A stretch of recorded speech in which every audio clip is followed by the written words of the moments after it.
The Screaming Room. It was a cold December evening in the small town of Elmwood, Ohio. The air carried an unusual chill even for this time of year. Families were gathered around their fireplaces, unaware of the events unfolding just outside the city limits. Before we begin, tell me, where are you listening from, and what time is it there? James Carter, a 35-year-old mechanic, lived alone in a century-old farmhouse on the outskirts of town. His wife had passed away 5 years earlier, leaving him to care for their property by himself. The house, though charming, had always given James an uneasy feeling, especially one particular room on the second floor. That night, as James finished repairing his truck in the garage, he noticed something strange. A faint sound, almost like whispering, seemed to be coming from upstairs. He glanced at the clock. 9:17 p.m. Too late for visitors, and definitely too late for his imagination to play tricks on him. Climbing the creaky wooden stairs, James felt the temperature drop noticeably. By the time he reached the second floor, his breath had become visible in the frigid air. The sound grew louder, more distinct now. It wasn't whispering anymore, it was screaming. The source came from the west wing of the house, a part of the building rarely used. Specifically, the Red Room, so named because its walls were painted a deep crimson that seemed to glow faintly in low light. James hesitated outside the closed door. The screams continued, echoing through the hallway. Taking a deep breath, James turned the brass doorknob. The door opened with a slow creak, revealing a scene that would haunt him forever. The room was empty, yet the screaming filled the space with an intensity that defied logic. James's heart pounded as he stepped inside.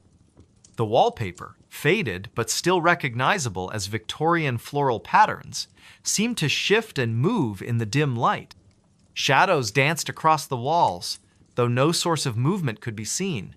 The temperature dropped further, causing James to shiver uncontrollably. He checked his watch. 9:23 p.m. Time seemed to stretch and warp within the confines of the room. The screams changed pitch, becoming more desperate, more human-like. Yet there was no one there, just the empty space and the overwhelming sense of dread. James remembered hearing stories about the previous owners of the house, a family who had lived there in the early 1900s. Rumors spoke of mysterious disappearances and unexplained deaths, but these were just tales, weren't they? Urban legends meant to entertain rather than terrify. As he stood frozen in the center of the room, the screams began to form words.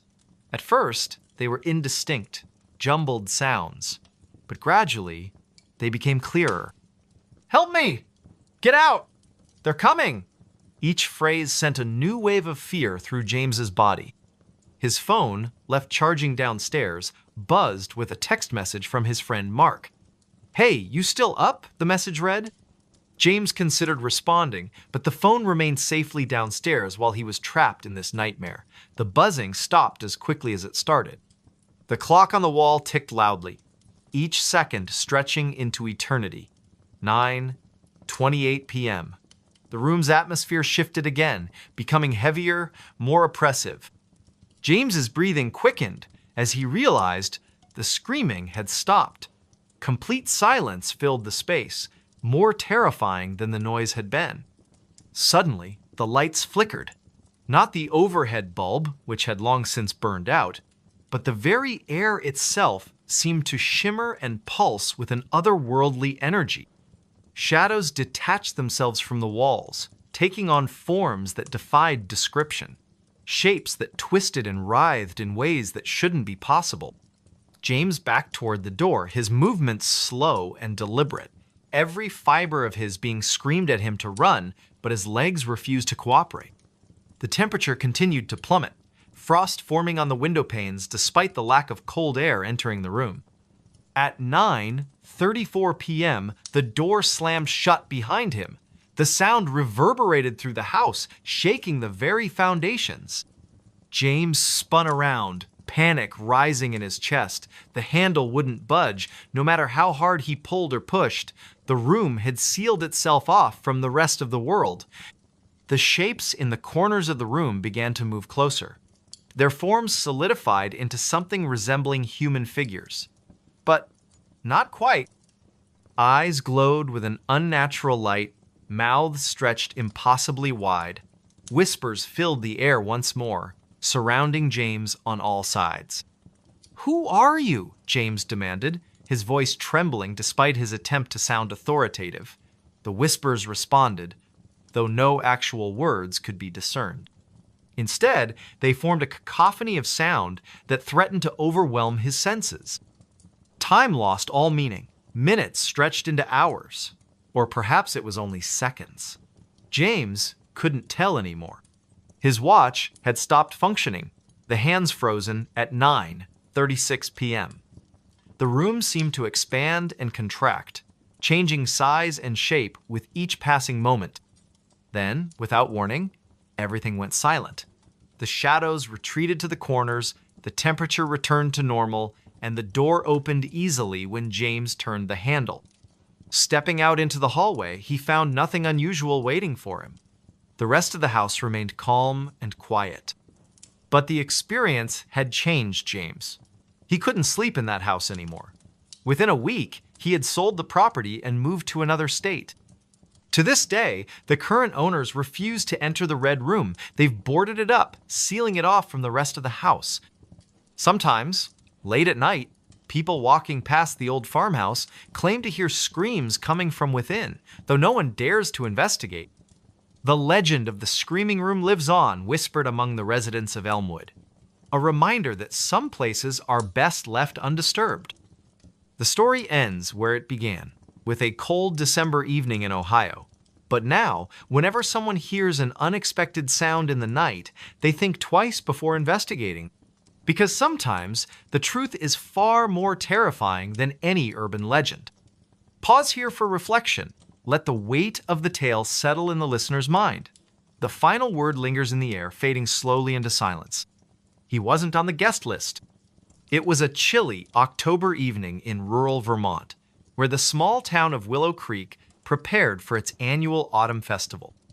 The leaves had turned into fiery shades of red and orange, carpeting the ground beneath towering maple trees. The air carried the faint scent of wood smoke mingled with pumpkin spice, creating an atmosphere both cozy and mysterious. Rachel Thompson, a local schoolteacher in her early 30s, had volunteered to help organize this year's event. She stood near the entrance of the community center, clutching a clipboard filled with names and details. The golden hour light filtered through the trees, casting long shadows across the parking lot as families began arriving for the festivities. "Good evening, Mrs. Peterson." Rachel greeted a familiar face, checking off another name from her meticulously organized list. "Your grandchildren must be excited about the haunted house tour tonight."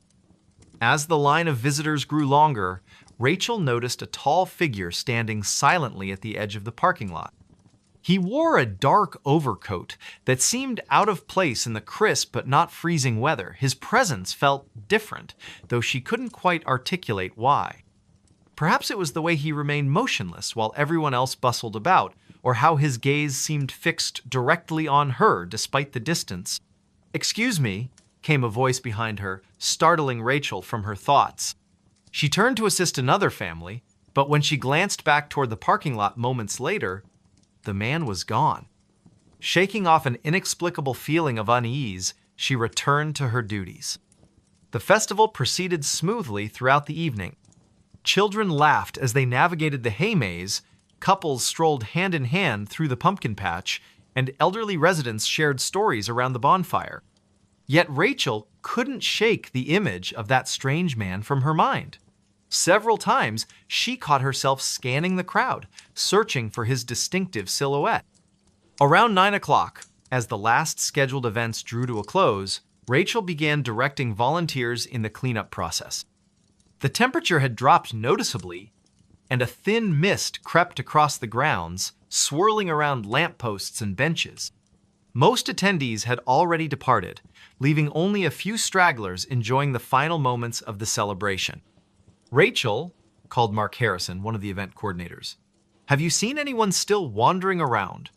I thought I heard footsteps near the old storage shed. A chill ran down Rachel's spine that had nothing to do with the cooling night air.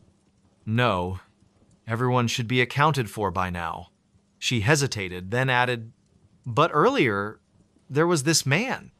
I never saw him approach the registration table. Mark frowned, adjusting his flashlight beam. That's odd. Let's do a quick sweep of the area before we lock up. Better safe than sorry. They split up to cover more ground, agreeing to meet back at the main entrance in 15 minutes. As Rachel made her way past the deserted food stalls and silent game booths, she couldn't help but notice how different everything looked under the dim security lights. Shadows danced eerily along the building's walls, and every rustle of leaves sounded like approaching footsteps. Suddenly, she froze. There, near the edge of the woods, stood the man in the dark overcoat again. This time, he wasn't merely observing, he was watching her intently, his expression unreadable in the poor lighting. Her heart pounded against her ribcage as she tried to recall if she'd ever seen him before in town, but something about him felt wrong. "Hello?" she called out tentatively, taking a cautious step forward. "Can I help you with something?" Instead of responding, the man tilted his head slightly, almost like a curious animal studying its surroundings. Then, without warning, he turned and disappeared into the tree line. Rachel's breath caught in her throat.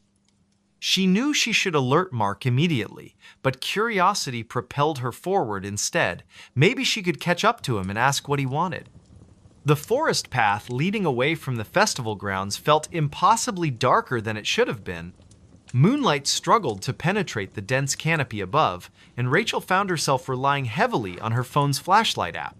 Twigs snapped underfoot, and the occasional owl hooted in the distance, heightening her sense of isolation. After walking for what felt like 10 minutes, but was probably much less, she emerged into a small clearing. And there, standing perfectly still amidst the encroaching darkness, was the man once more. Up close, she realized his features were remarkably ordinary. Brown hair, average build, plain face, yet somehow profoundly unsettling. His eyes reflected her phone's light in an unnatural way, almost glowing. "You shouldn't be here," Rachel managed to say, her voice trembling despite her best efforts to sound authoritative. "This is private property." For the first time he spoke, his voice low and measured. "I'm looking for someone. They told me I'd find answers here." "What kind of answers?" she pressed, inching backward slowly. Every instinct screamed at her to run, but she forced herself to maintain eye contact. "Who are you looking for?" He didn't answer immediately. Instead, he reached into his coat pocket and withdrew a photograph. Even from several feet away, Rachel recognized the faded image instantly. It showed a young woman who bore a striking resemblance to herself. Same hair color, similar facial structure. Only the style of clothing suggested it was taken decades ago. "My sister," he said finally, his tone heavy with sorrow. "She went missing after attending one of these festivals." "That was," he paused, calculating, 2 years ago tonight." Rachel's blood ran cold.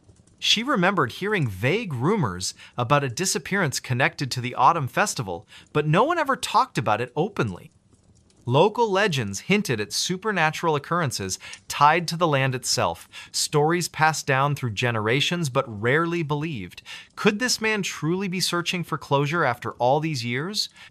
Before she could respond, a sudden gust of wind extinguished her phone's screen, plunging them both into near-total darkness. Panic surged through her veins as she fumbled to reactivate the device. When the light finally flickered back on, the man was gone. Not just stepped aside or hidden, completely vanished, as if he'd never existed. Shaken to her core, Rachel stumbled back toward the festival grounds, calling Mark's name repeatedly. Together, they searched the entire area again, finding no trace of the mysterious visitor. Later, while reviewing security footage from multiple angles, they discovered something even more disturbing. Not a single camera had captured any sign of the man in the dark overcoat. It was as though he'd slipped between the cracks of reality itself. In the weeks that followed, Rachel found herself unable to forget those haunting eyes or the photograph that seemed to bridge past and present. She began researching local history archives, determined to uncover the truth about the missing woman. What she learned chilled her to the bone. Numerous unexplained disappearances linked to the festival site over the past century. Each case involved a solitary individual vanishing without a trace during the annual celebration. None were ever solved. Despite warnings from friends and colleagues to let sleeping dogs lie, Rachel continued her investigation. Something about the man's desperate search resonated deeply within her. Perhaps it was survivor's guilt, or maybe a subconscious recognition of shared pain. Whatever the reason, she felt compelled to seek answers, no matter where the trail might lead. One moonless night, armed with flashlights and determination, Rachel and Mark ventured back to the clearing where she'd last seen the stranger. The air felt heavier than usual, charged with an almost electric tension. Leaves whispered secrets as they crunched underfoot, and shadows danced unpredictably despite the steady beams of their lights. "Do you really think we'll find anything?" Mark asked skeptically, though his grip on the flashlight betrayed underlying nerves. "This whole situation feels off." "I don't know," Rachel admitted softly, scanning the perimeter for any signs of disturbance. "But I can't shake the feeling that we're missing something important, something right under our noses." They spent nearly an hour combing the area, finding nothing but ancient tree roots and scattered stones. Just as frustration began to set in, Mark spotted something glinting faintly among the foliage. Kneeling down, he unearthed a tarnished silver locket half buried in the dirt. Inside lay two tiny photographs, one of the woman from the original picture, smiling brightly, and another of a younger version of the man in the dark overcoat, his arms slung casually around her shoulders. "Oh my God," Rachel breathed, tears pricking at the corners of her eyes. "This has to belong to her, to his sister." Without warning, the temperature plummeted dramatically, causing both of them to shiver violently. Their flashlights flickered erratically, threatening to die altogether. A deep, resonant hum filled the air, seeming to emanate from the very earth beneath their feet. And then, emerging from the shadows like a specter materializing from smoke, stood the man once more. His expression hadn't changed, but his presence felt different somehow, more solid yet simultaneously ethereal. He extended a hand toward Rachel, palm upturned expectantly. In that moment, she understood what he wanted, needed from her. Placing the locket gently into his grasp, she whispered, "I'm so sorry. We'll keep looking. I promise." For the first time since their encounter, emotion flickered across his face, gratitude mixed with profound sadness. Slowly, deliberately, he closed his fingers around the precious keepsake. As he did so, his form began to dissolve, fading away like morning mist beneath the rising sun.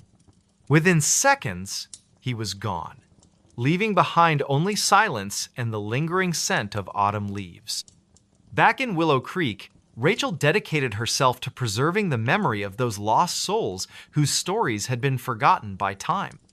She worked tirelessly to ensure proper memorials were established and historical records updated accurately. Though she never encountered the man in the dark overcoat again, she often sensed his presence during quiet moments, a gentle reminder that some mysteries transcend human understanding, existing beyond the veil of our everyday lives. Every October, as the festival preparations begin anew, Rachel finds herself drawn to that secluded clearing deep within the woods. There, surrounded by whispering trees and dancing shadows, she leaves fresh flowers and a handwritten note promising continued vigilance. Because sometimes, justice isn't about solving a case or finding definitive answers. Sometimes, it's about honoring the memories of those who came before us, ensuring their voices aren't silenced forever by the passage of time. And perhaps, just perhaps, somewhere beyond our comprehension, a brother and sister are finally reunited, free from the burdens of unanswered questions and unresolved grief. Their spirits rest peacefully now, knowing that someone cared enough to remember. Voices in the cornfield, a haunting tale. It was a quiet, humid evening in late September when Emma first heard the whispers. The sun had just dipped below the horizon, casting long shadows across the endless rows of cornfields that surrounded her small town of Millbrook, Illinois. The air was thick with the scent of damp earth and drying leaves, and a gentle breeze rustled through the towering stalks. She had always found the fields comforting during the day, their golden waves stretching as far as the eye could see. But at night, they felt different, oppressive, as if the darkness between the rows hid secrets too terrible to be spoken aloud. Emma stood on the edge of the field, hesitating for a moment before stepping forward. Her boots crunched softly against the dry soil beneath her feet. It was almost 8 o'clock, and she should have been home by now, but something had drawn her here, nagging curiosity she couldn't quite explain. Earlier that afternoon, while walking back from the general store, she'd overheard an old man muttering about strange voices coming from the cornfield. He claimed he'd heard them every night for weeks, soft murmurs carried on the wind like ghostly echoes. Most people dismissed his words as nonsense, attributing it to his age or perhaps too many years spent working under the scorching sun. But Emma couldn't shake the feeling that there might be truth to what he said. The moon hung low in the sky, its pale light filtering weakly through the dense canopy above. Shadows danced around her, shifting unpredictably as though alive. She took another cautious step deeper into the field, her heart pounding in her chest. "Hello?" she called out tentatively, her voice barely audible even to herself. Silence greeted her, save for the faint rustling of leaves overhead. She exhaled slowly, trying to calm her nerves. Maybe this was all just her imagination playing tricks on her after hearing the old man's story. But then, faintly, she heard it all whisper. Barely more than a breath, yet unmistakable. It seemed to come from everywhere and nowhere all at once, weaving through the rows of corn like a phantom thread. Emma froze, her pulse quickening. "Who's there?" she demanded, her voice firmer this time, though laced with unease. Again, the whisper came, louder now, closer. She turned sharply, scanning the darkened rows around her, but saw nothing except the endless maze of stalks swaying gently in the breeze. "Leave me alone!" she shouted, panic beginning to creep into her tone. The whispers grew louder still, overlapping each other until they formed a cacophony of unintelligible murmurs. They weren't human voices, not entirely. There was something wrong about them, something unnatural. A chill ran down her spine as she realized she wasn't alone. Something or someone was watching her from within the shadows. She stumbled backward, her foot catching on a root hidden beneath the dirt. With a startled cry, she fell hard onto the ground, pain shooting up her arm as she landed awkwardly. For a moment, everything went silent again. Too silent. Even the rustling of the leaves seemed to fade away, leaving only the sound of her own ragged breathing. Then, without warning, a figure emerged from the darkness. It was tall, impossibly so, its silhouette blending seamlessly with the surrounding stalks. Its facif, it could even be called, that was obscured by a tangle of vines and dried husks, giving it the appearance of some grotesque scarecrow brought to life. Yet it moved with purpose, taking deliberate steps toward her. Emma scrambled to her feet, her mind screaming at her to run, but her legs refused to obey. She was rooted to the spot, paralyzed by fear. "You shouldn't have come here," the figure rasped, its voice a guttural blend of multiple tones layered atop one another. It sounded neither male nor female, neither young nor old, just wrong. "This place doesn't belong to you." "What do you want?" Emma managed to choke out, tears streaming down her face. She wanted to look away, to close her eyes and pretend none of this was real, but she couldn't. The figure's gaze held her captive, piercing through her very soul. "The voices will tell you," it replied cryptically, tilting its head in a way that made her stomach churn. Before she could respond, it raised a gnarled hand and pointed deeper into the field. Against her will, Emma found herself turning to follow its gesture. There, nestled among the rows of corn, was a clearing she hadn't noticed before. In the center of the clearing stood an ancient stone altar, its surface stained with dark streaks that looked suspiciously like dried blood. Surrounding the altar were dozens of crude effigies fashioned from twisted branches and scraps of fabric, their hollow eyes seeming to stare directly at her. "What is this?" she whispered, her voice trembling. The figure didn't answer. Instead, it began to chant in a language she didn't recognize, the syllables rolling off its tongue in a rhythmic cadence that sent shivers coursing through her body. The whispers returned, louder now, drowning out the sound of the chanting. They pressed in on her from all sides, filling her ears and clouding her thoughts until she could no longer distinguish reality from nightmare. Images flashed before her eyes' faces, contorted in agony, bodies writhing in pain, screams echoing endlessly. She clutched her head, desperate to block out the visions, but they only grew stronger. Through the chaos, one word repeated itself over and over again: reap, reap, reap, reap.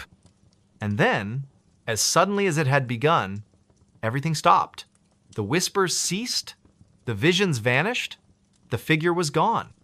Emma collapsed to her knees, gasping for air as she tried to make sense of what had just happened. When she finally mustered the strength to stand, she stumbled out of the field and ran all the way back to town, not stopping until she reached the safety of her home.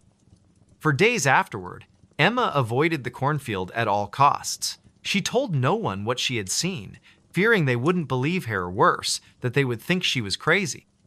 But the memories lingered, haunting her dreams and leaving her perpetually on edge. She started hearing the whispers again, faint at first, but growing louder with each passing night. No matter where she went, they followed her, taunting her with fragmented phrases she couldn't fully understand. One evening, unable to endure the torment any longer, Emma decided to confront the source of the voices once and for all. Armed with a flashlight and a pocket knife, she returned to the field, determined to uncover the truth.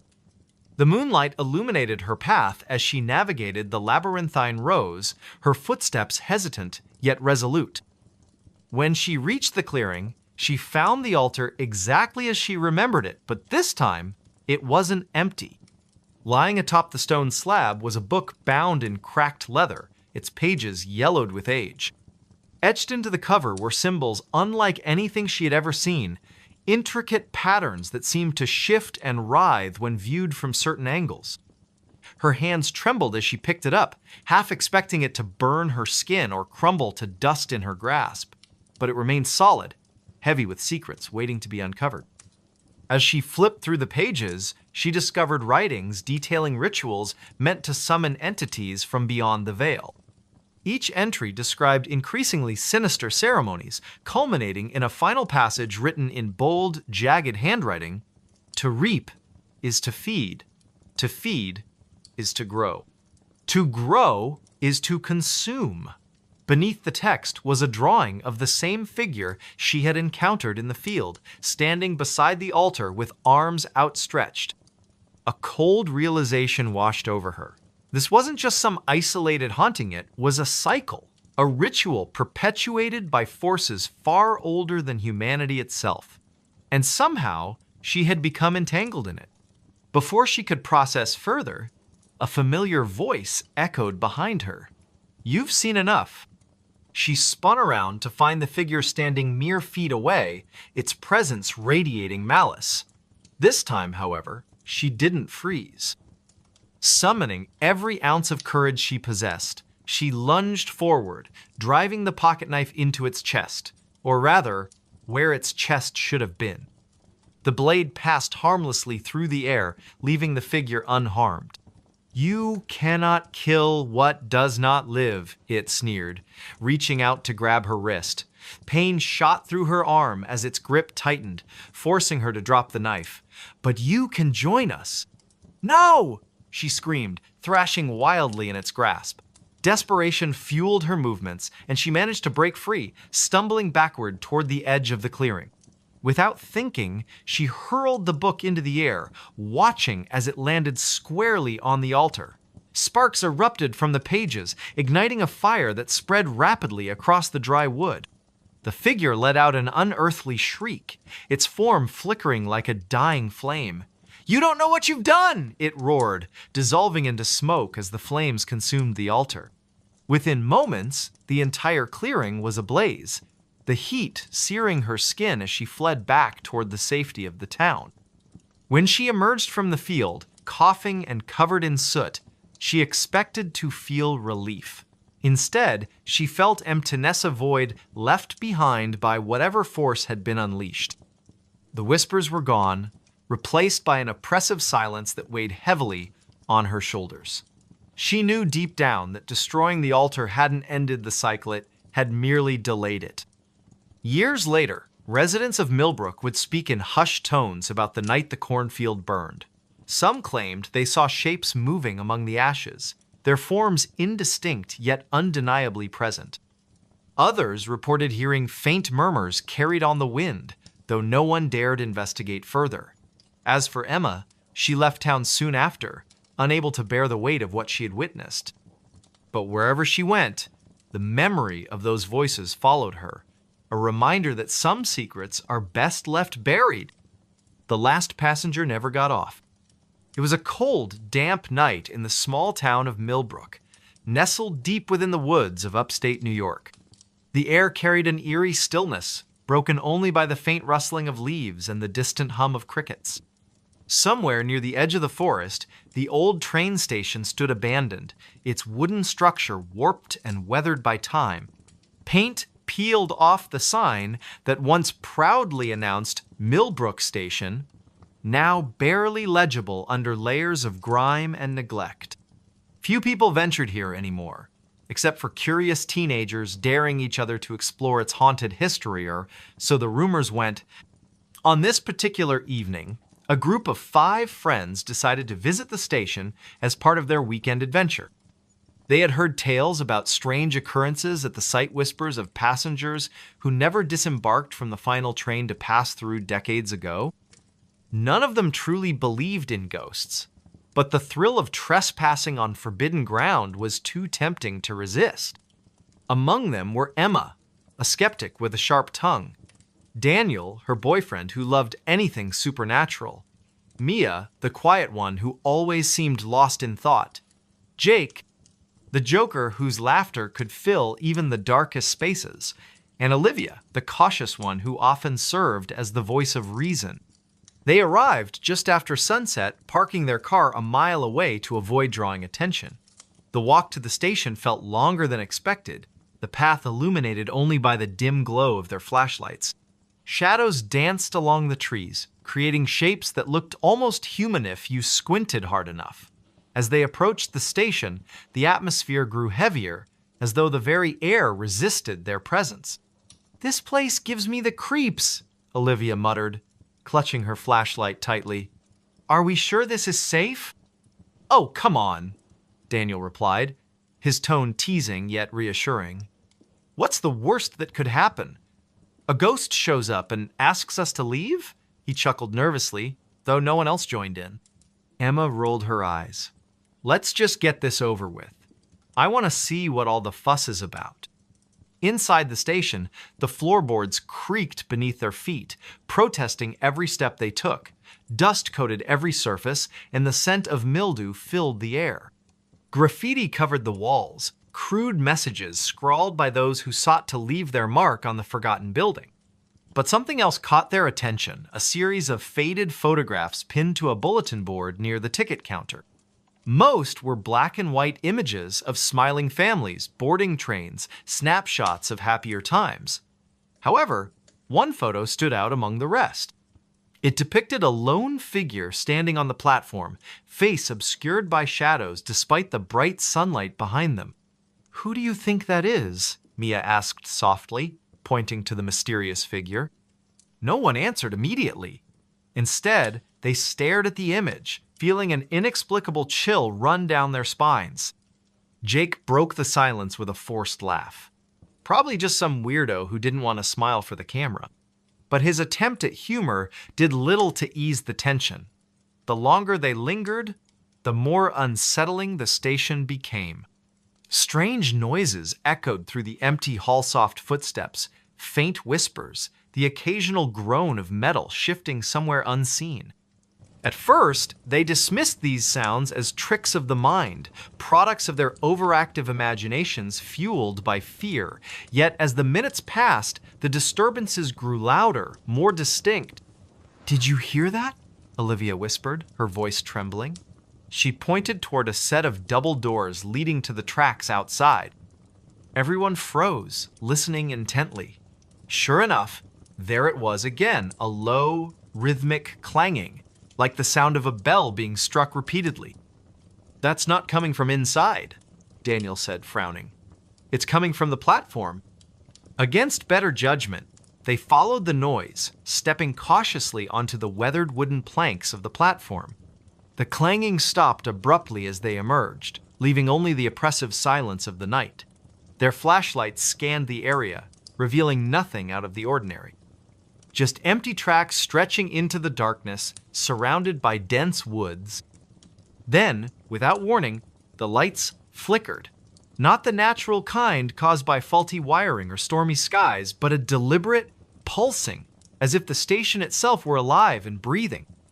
Each flicker cast distorted shadows across the platform, making it impossible to tell whether something or someone was lurking just beyond the reach of their beams. "What the hell is going on?" Emma demanded, her bravado faltering. Before anyone could respond, they heard it. The unmistakable rumble of an approaching train.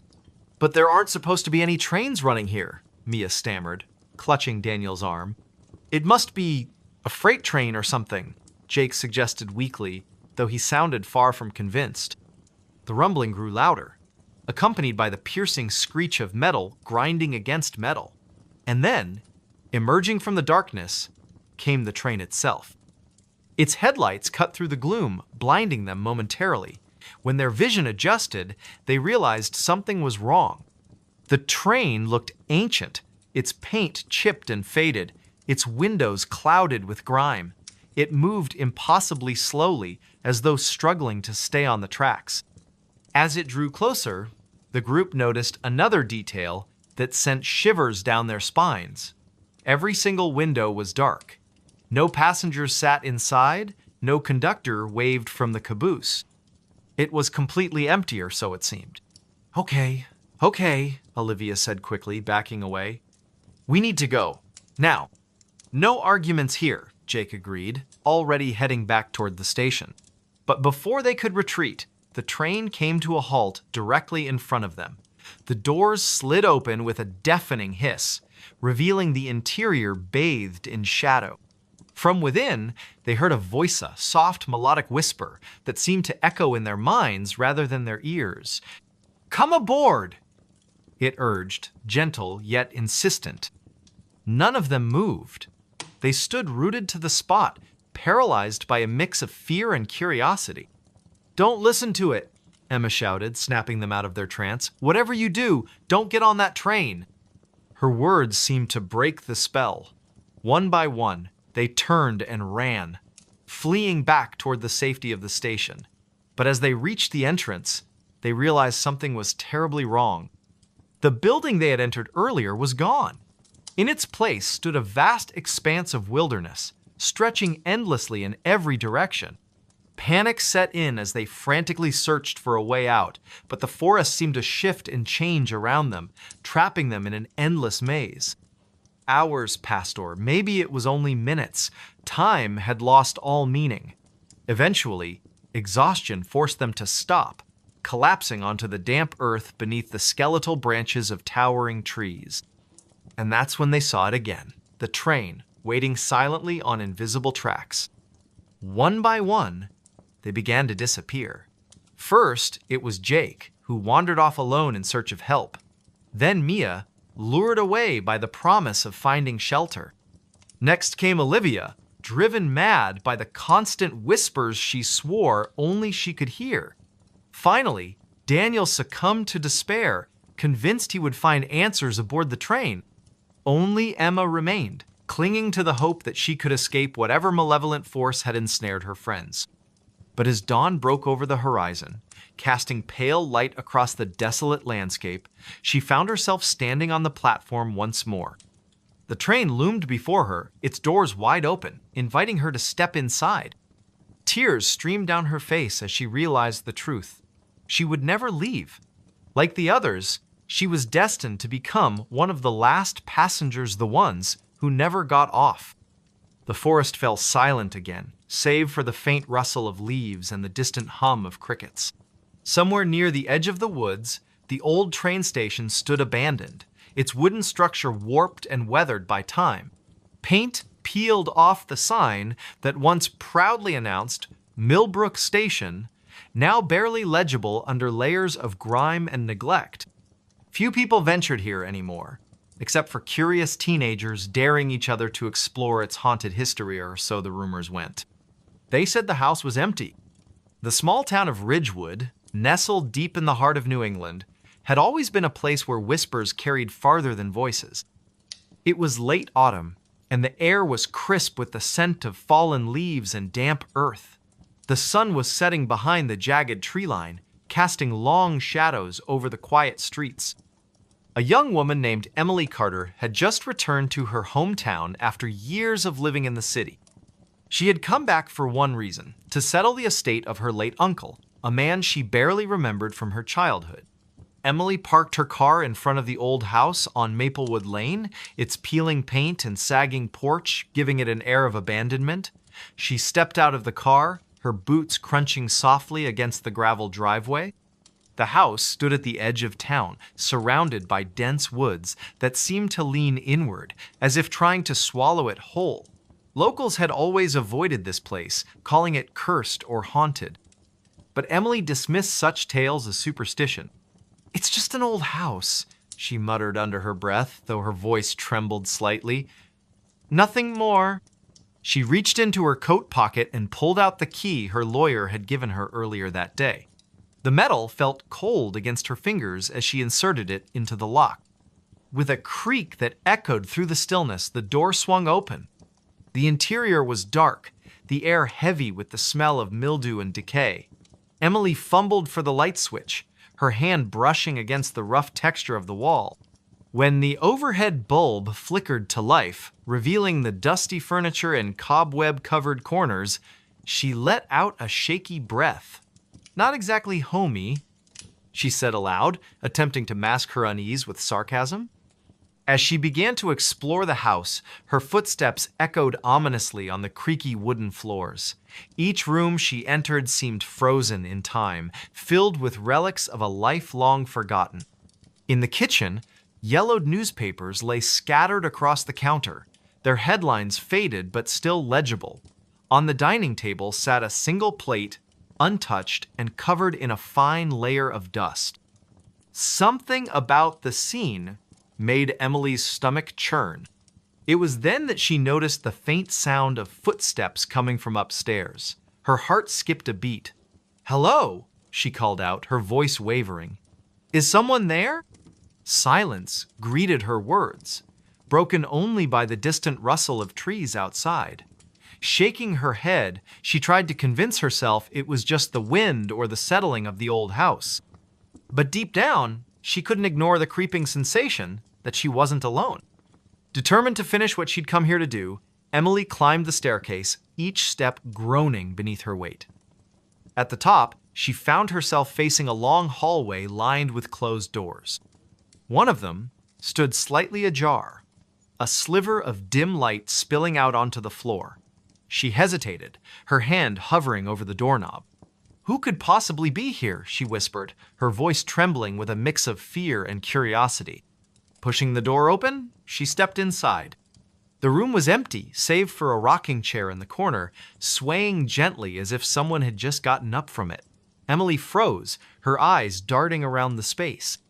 There was no one there, yet the movement of the chair defied explanation. She backed out slowly, her pulse racing. By the time she reached the bottom of the stairs, night had fallen completely. Shadows danced across the walls, cast by the flickering light of the single bulb above her head. Emily decided to call it a night, retreating to her car to retrieve her overnight bag. As she crossed the threshold once more, she felt a sudden chill run down her spine. The temperature in the house had dropped noticeably, despite the lack of windows being open. She wrapped her arms around herself, trying to shake off the feeling of dread that was steadily growing within her. Setting her bag down in the living room, she lit a few candles to supplement the weak electric light.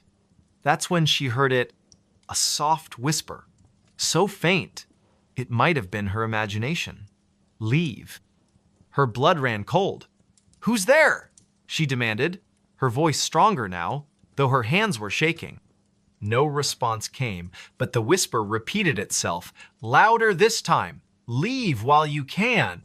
Panic rising, Emily grabbed her phone and dialed the local sheriff's office. The operator assured her they would send someone over immediately, but as she hung up, she realized how isolated the house truly was. By the time help arrived, anything could happen. Minutes passed like hours as she sat huddled on the couch, clutching a flashlight. Every creak of the house sent her nerves spiraling. Finally, headlights appeared in the distance, cutting through the darkness. Relief washed over her as two officers stepped out of their patrol car and approached the house. "Evening, ma'am," one of them said, tipping his hat. "You reported some trouble?" Trying to steady her breathing, Emily explained everything: the footsteps, the rocking chair, the whispers. The officers exchanged skeptical glances but agreed to take a look around. They searched every room, shining their flashlights into every shadowy corner. "Seems clear to me," the taller officer said finally, scratching his chin. "Old houses like this tend to make noises. Probably nothing to worry about." "But I know what I heard," Emily insisted, frustration creeping into her tone. "We'll keep an eye on things tonight," the other officer promised, though his expression suggested he didn't believe her. "If anything else happens, give us a call."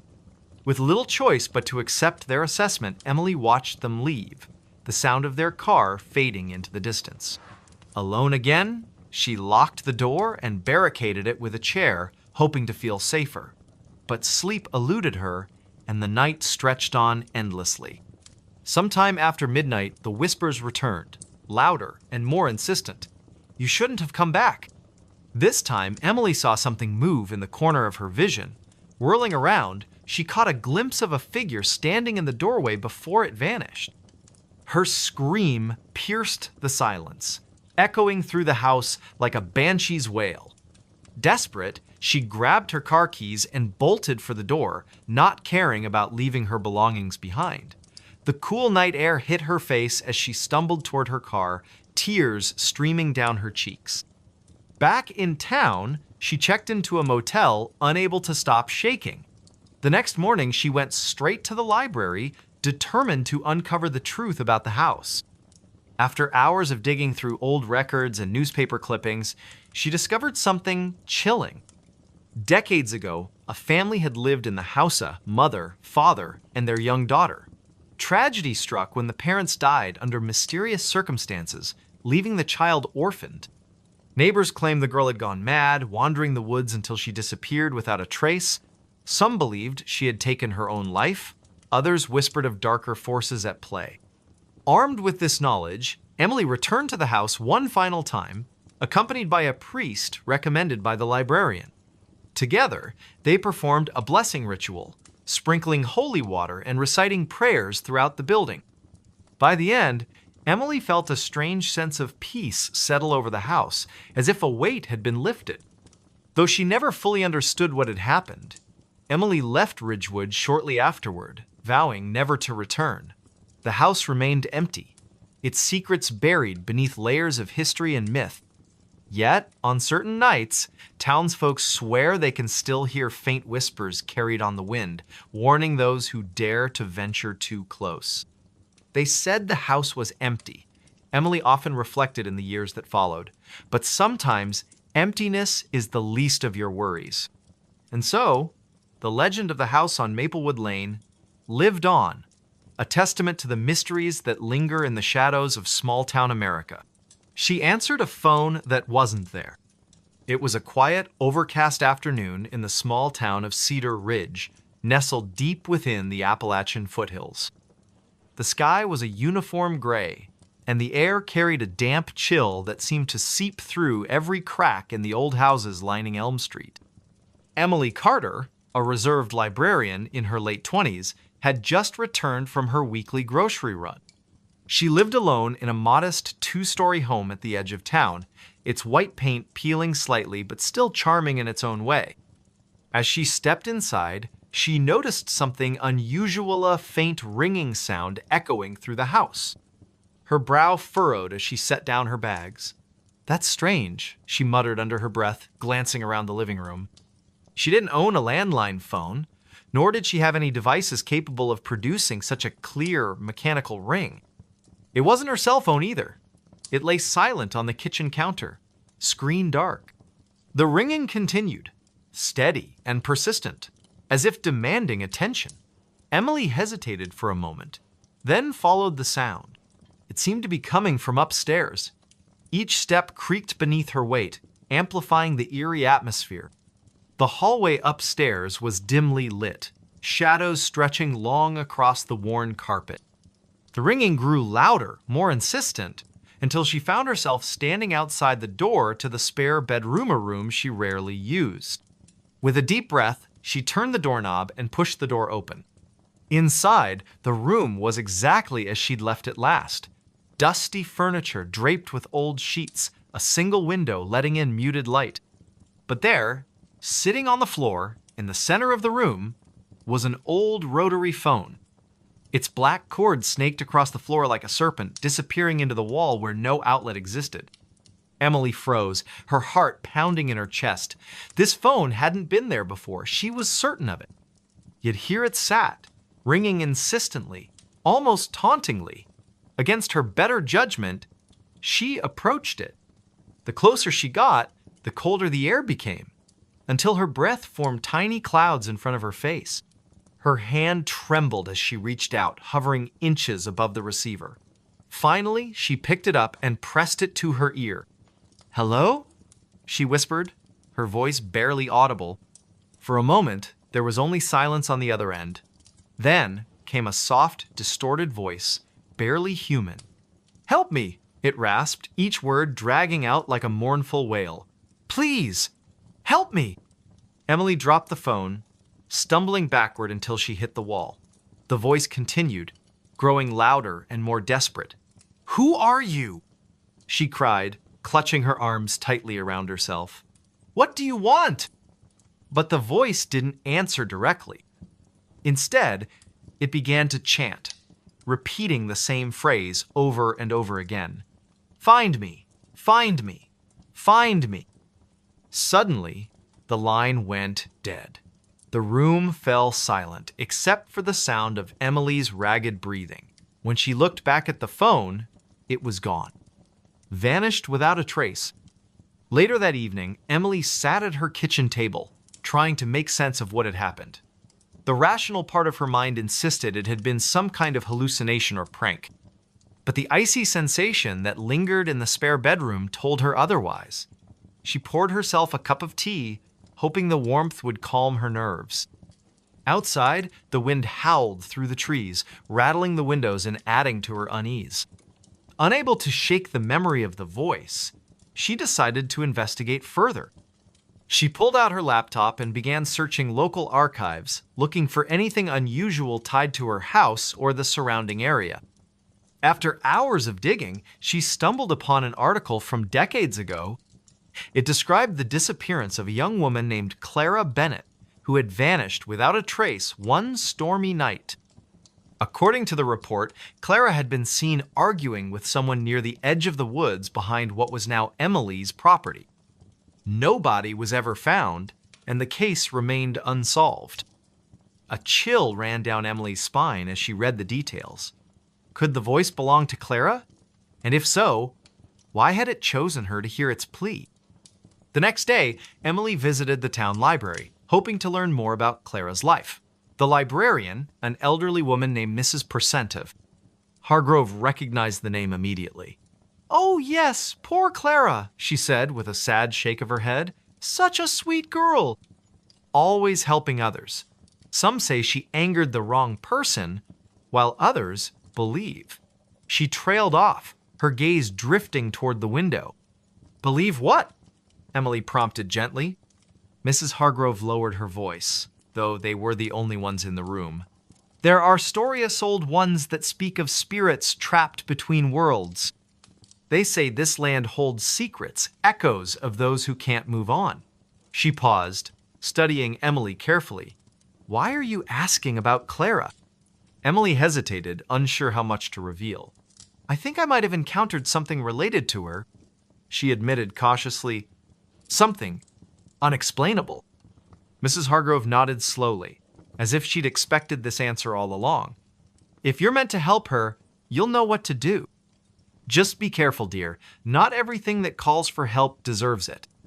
That night, Emily returned home, feeling both intrigued and deeply unsettled.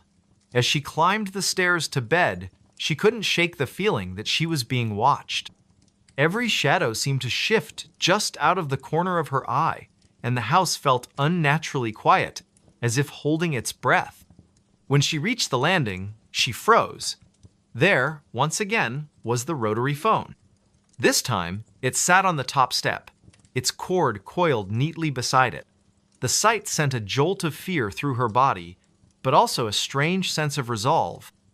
She knew she couldn't ignore it anymore. Kneeling down, she picked up the receiver and held it to her ear. "Clara?" she asked tentatively. "Yes," came the reply, softer this time, but unmistakably the same voice. "You hear me. You must find me." "Where are you?" Emily demanded, her voice trembling. "In the woods. Follow the path. Look for the tree with the red ribbon." Before Emily could ask more questions, the line went dead again. The phone disappeared from her hands, leaving her staring at empty space. The following morning, armed with determination and a flashlight, Emily ventured into the dense forest behind her house. The path she followed was narrow and overgrown, the trees towering above her like silent sentinels.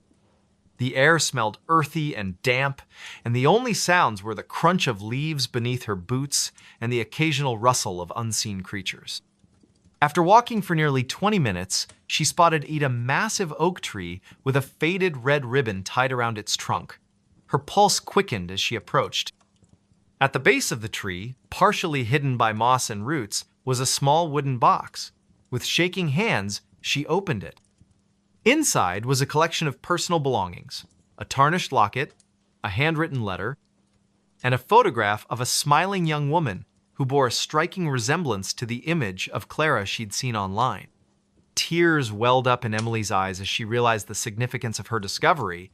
These items weren't random, they were clues, pieces of a puzzle waiting to be solved.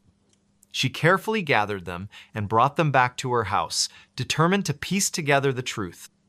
Over the next several weeks, Emily delved deeper into Clara's story, uncovering a web of betrayal, jealousy, and tragedy. She learned that Clara had been involved with a man whose family disapproved of their relationship. On the night she disappeared, witnesses claimed they saw her arguing with him near the woods. Many believed he had something to do with her vanishing, but without evidence, nothing could be proven. One evening, as Emily pored over documents spread across her dining table, she heard the familiar ringing sound again.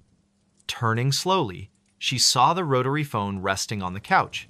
This time, however, it wasn't calling Harriet, was simply there, as if waiting. Summoning her courage, she walked over and picked up the receiver. "Clara?" she said softly. "Thank you," came the voice, clearer and more peaceful than before. "You've given me peace." And then, just like that, the phone vanished. For good this time. In the days that followed, Emily felt a profound sense of closure, not just for Clara, but for herself as well. By confronting the unknown, she had faced her own fears and discovered a strength she hadn't known she possessed.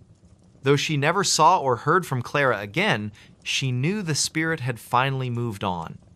The people of Cedar Ridge eventually learned of Emily's efforts to uncover the truth about Clara's disappearance. Inspired by her bravery, they erected a memorial in the woods, marking the spot where the oak tree stood. It served as a reminder that even the most haunting mysteries could be laid to rest with compassion and perseverance. As for Emily, she continued her quiet life, forever changed by the experience. Sometimes, when the wind blew just right, she thought she could hear a faint whisper of gratitude carried through the trees. A reminder that sometimes, answering a Cleven one that comes from beyond can change everything. The Man Who Followed Me Home, a chilling encounter. It was a cold, overcast afternoon in late October when Claire first noticed him. She had been walking home from the library in her small suburban town of Crestwood, Illinois, her arms laden with books and her mind preoccupied with thoughts of the upcoming Halloween festivities.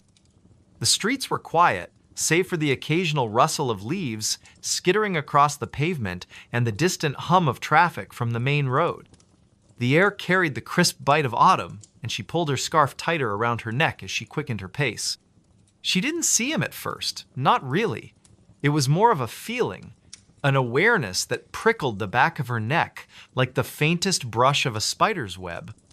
When she finally glanced over her shoulder, there he was, standing at the corner of Maple Street, just far enough away to seem unassuming yet close enough to make her uneasy. He wore a long, dark coat that hung loosely on his frame, its edges flapping slightly in the breeze. His face was obscured by the brim of a wide hat, but she could feel his gaze boring into her, steady and unrelenting. Claire hesitated for a moment, her breath catching in her throat. "Who is he?" she wondered aloud, her voice barely above a whisper. She shook her head, chiding herself for being paranoid. Crestwood wasn't exactly a bustling metropolis, but it was safer, so she had always believed. Still, something about the man made her skin crawl. She turned her attention back to the path ahead, forcing herself to focus on the rhythmic crunch of her boots against the gravel sidewalk. But the feeling didn't go away. If anything, it intensified. Every few minutes, she would glance behind her, only to find him still there, maintaining the same distance as before. He never spoke, never waved, never did anything to acknowledge her presence. And yet, he followed. Step by step, block by block, he stayed just within sight, a shadowy figure trailing her like a ghost tethered to her heels. By the time she reached Birch Avenue, her heart was racing. Her house was only a few blocks away now, but the thought of leading this stranger to her doorstep filled her with dread. She considered crossing the street or ducking into one of the nearby shops, but the latter option felt futile. Most of them had already closed for the evening. Instead, she tightened her grip on her books and forced herself to keep moving, her footsteps quickening with each passing second. "Why is he following me?" she muttered under her breath, her voice trembling with a mix of fear and frustration. She wanted to confront him, to demand answers, but the words caught in her throat. What if he lashed out? What if he wasn't alone? The uncertainty gnawed at her, leaving her paralyzed with indecision. All she could do was walk faster, hoping against hope that he would eventually lose interest and disappear. But he didn't. When she finally turned onto her street, she risked another glance over her shoulder and saw him standing at the far end, his silhouette outlined against the dim glow of the streetlights. For a brief moment, their eyes met, or at least, she thought they did. Then, without warning, he stepped into the shadows and vanished. Claire exhaled sharply, relief washing over her in waves. She hurried up the driveway to her house, fumbling with her keys as she unlocked the front door. Once inside, she slammed the door shut and leaned against it, listening intently for any sign of movement outside. The house was silent, save for the soft ticking of the clock in the hallway.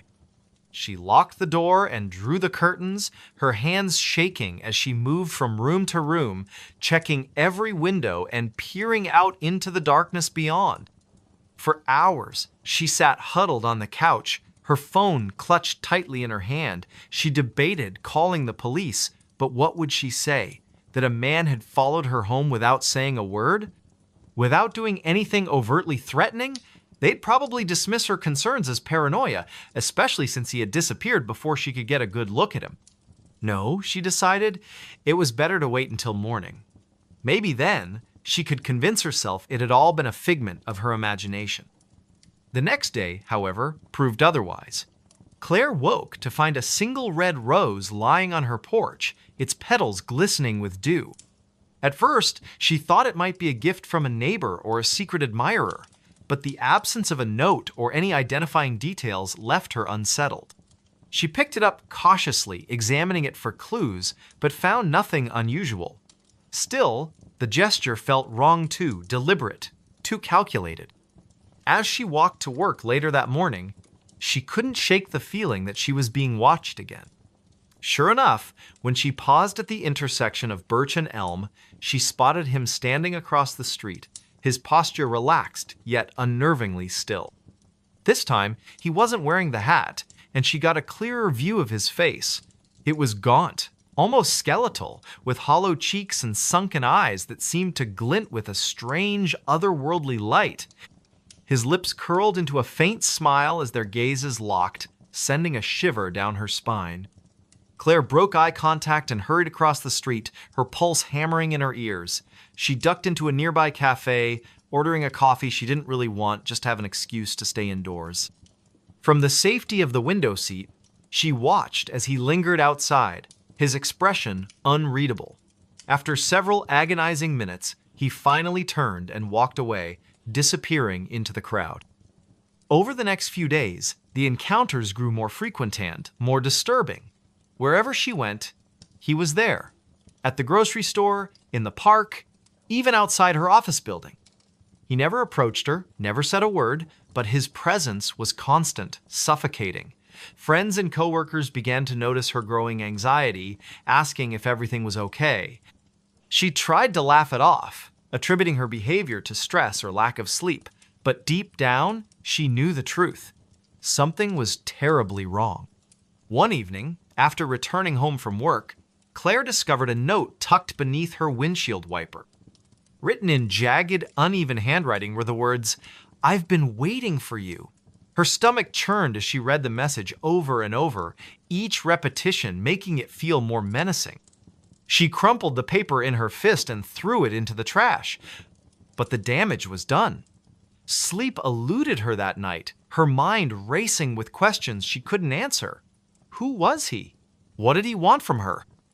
And why wouldn't he leave her alone? Determined to put an end to the torment, Claire decided to take matters into her own hands.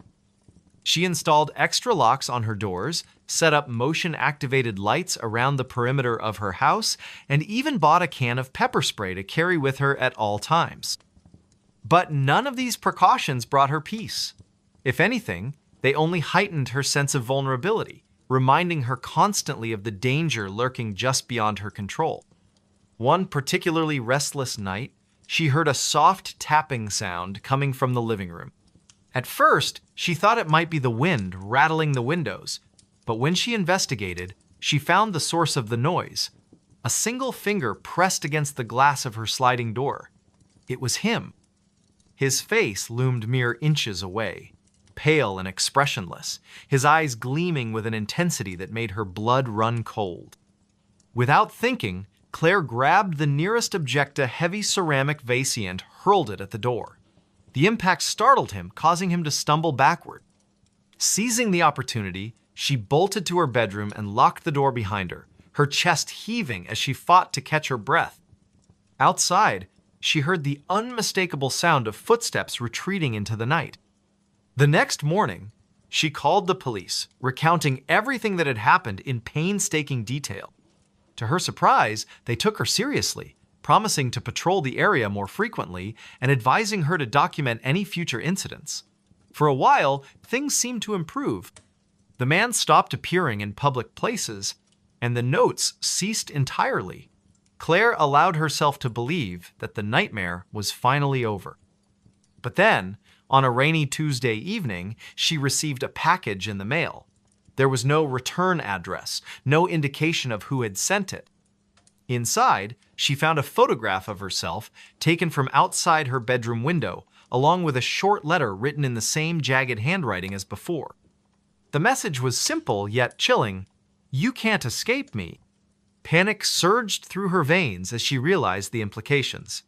He had been watching her all along, studying her routines, learning her habits. The idea that he knew her life so intimately down to the layout of her home was unbearable. She packed a bag and fled to a friend's house in Chicago, hoping the distance would offer some measure of protection. For weeks, she lived in a state of constant vigilance, jumping at every unfamiliar sound and avoiding crowded spaces where she might encounter him. Yet, despite her efforts, she couldn't shake the feeling that he was still out there, biding his time. One night, as she lay awake in bed, she heard the faintest creak of floorboards in the hallway. Her heart stopped. Slowly, she reached for the baseball bat she kept beside her bed and crept toward the door. When she opened it, the hallway was empty, or so she thought. As she turned to go back to bed, a hand shot out from the shadows, grabbing her wrist with an iron grip. She screamed, swinging the bat wildly, but he was too strong.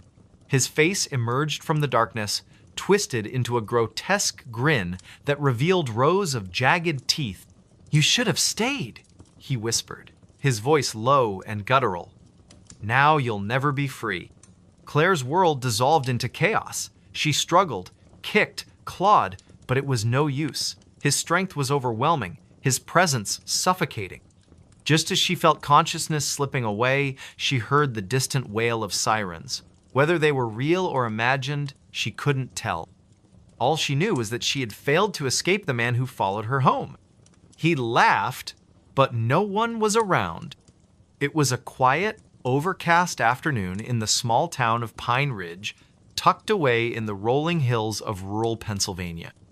The sky hung low and gray, casting long shadows across the landscape as if nature itself were holding its breath. Most of the townsfolk had retreated indoors to escape the chill that lingered in the air, leaving the streets eerily deserted.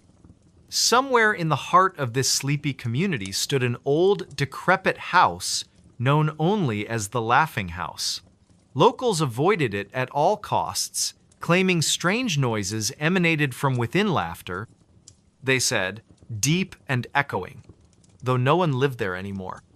On this particular day, a group of 5 friends decided to investigate the rumors surrounding the house.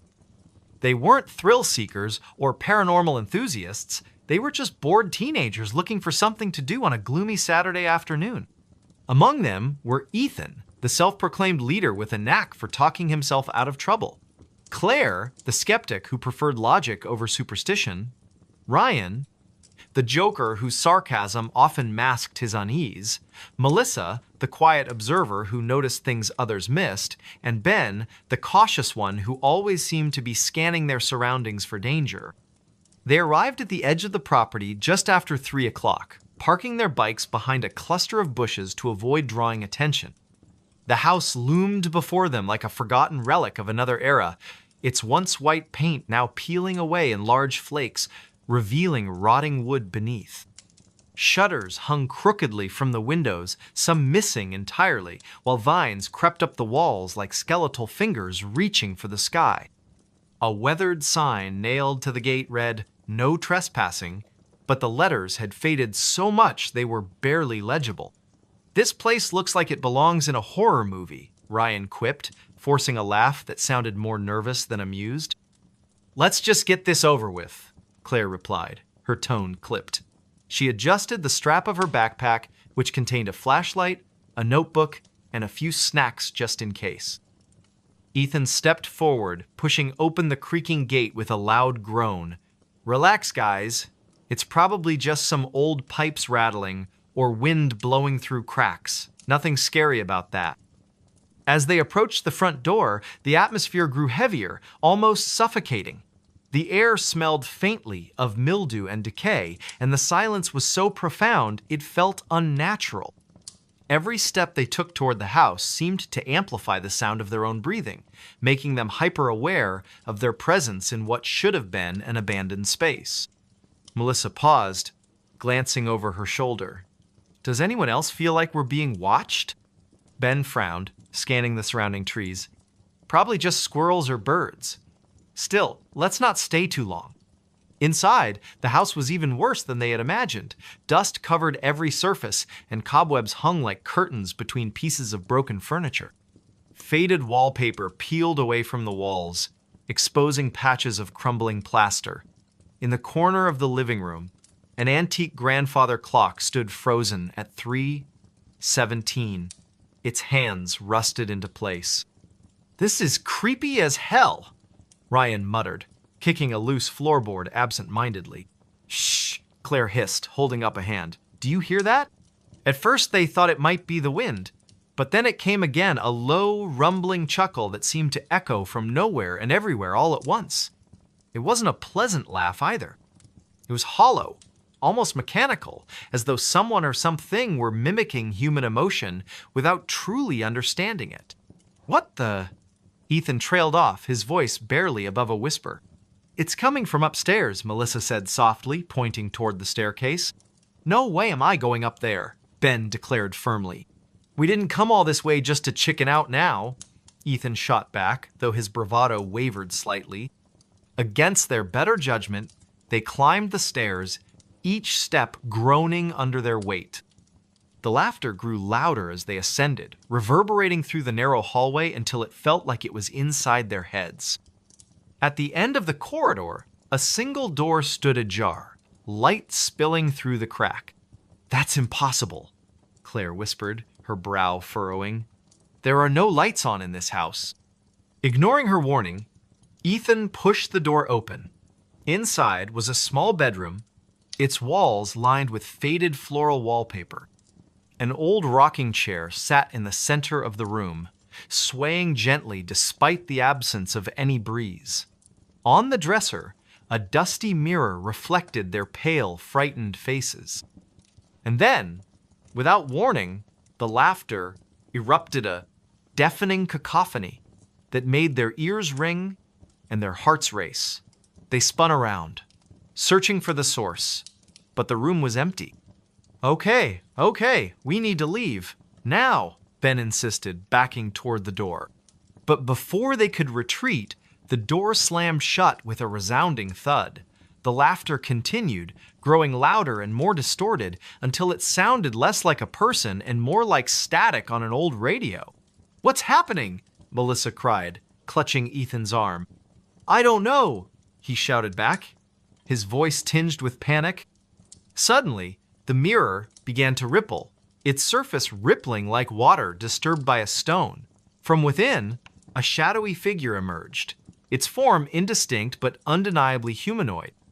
Its mouth stretched impossibly wide, revealing rows of jagged teeth, and its eyes glowed with an unnatural light. "Run!"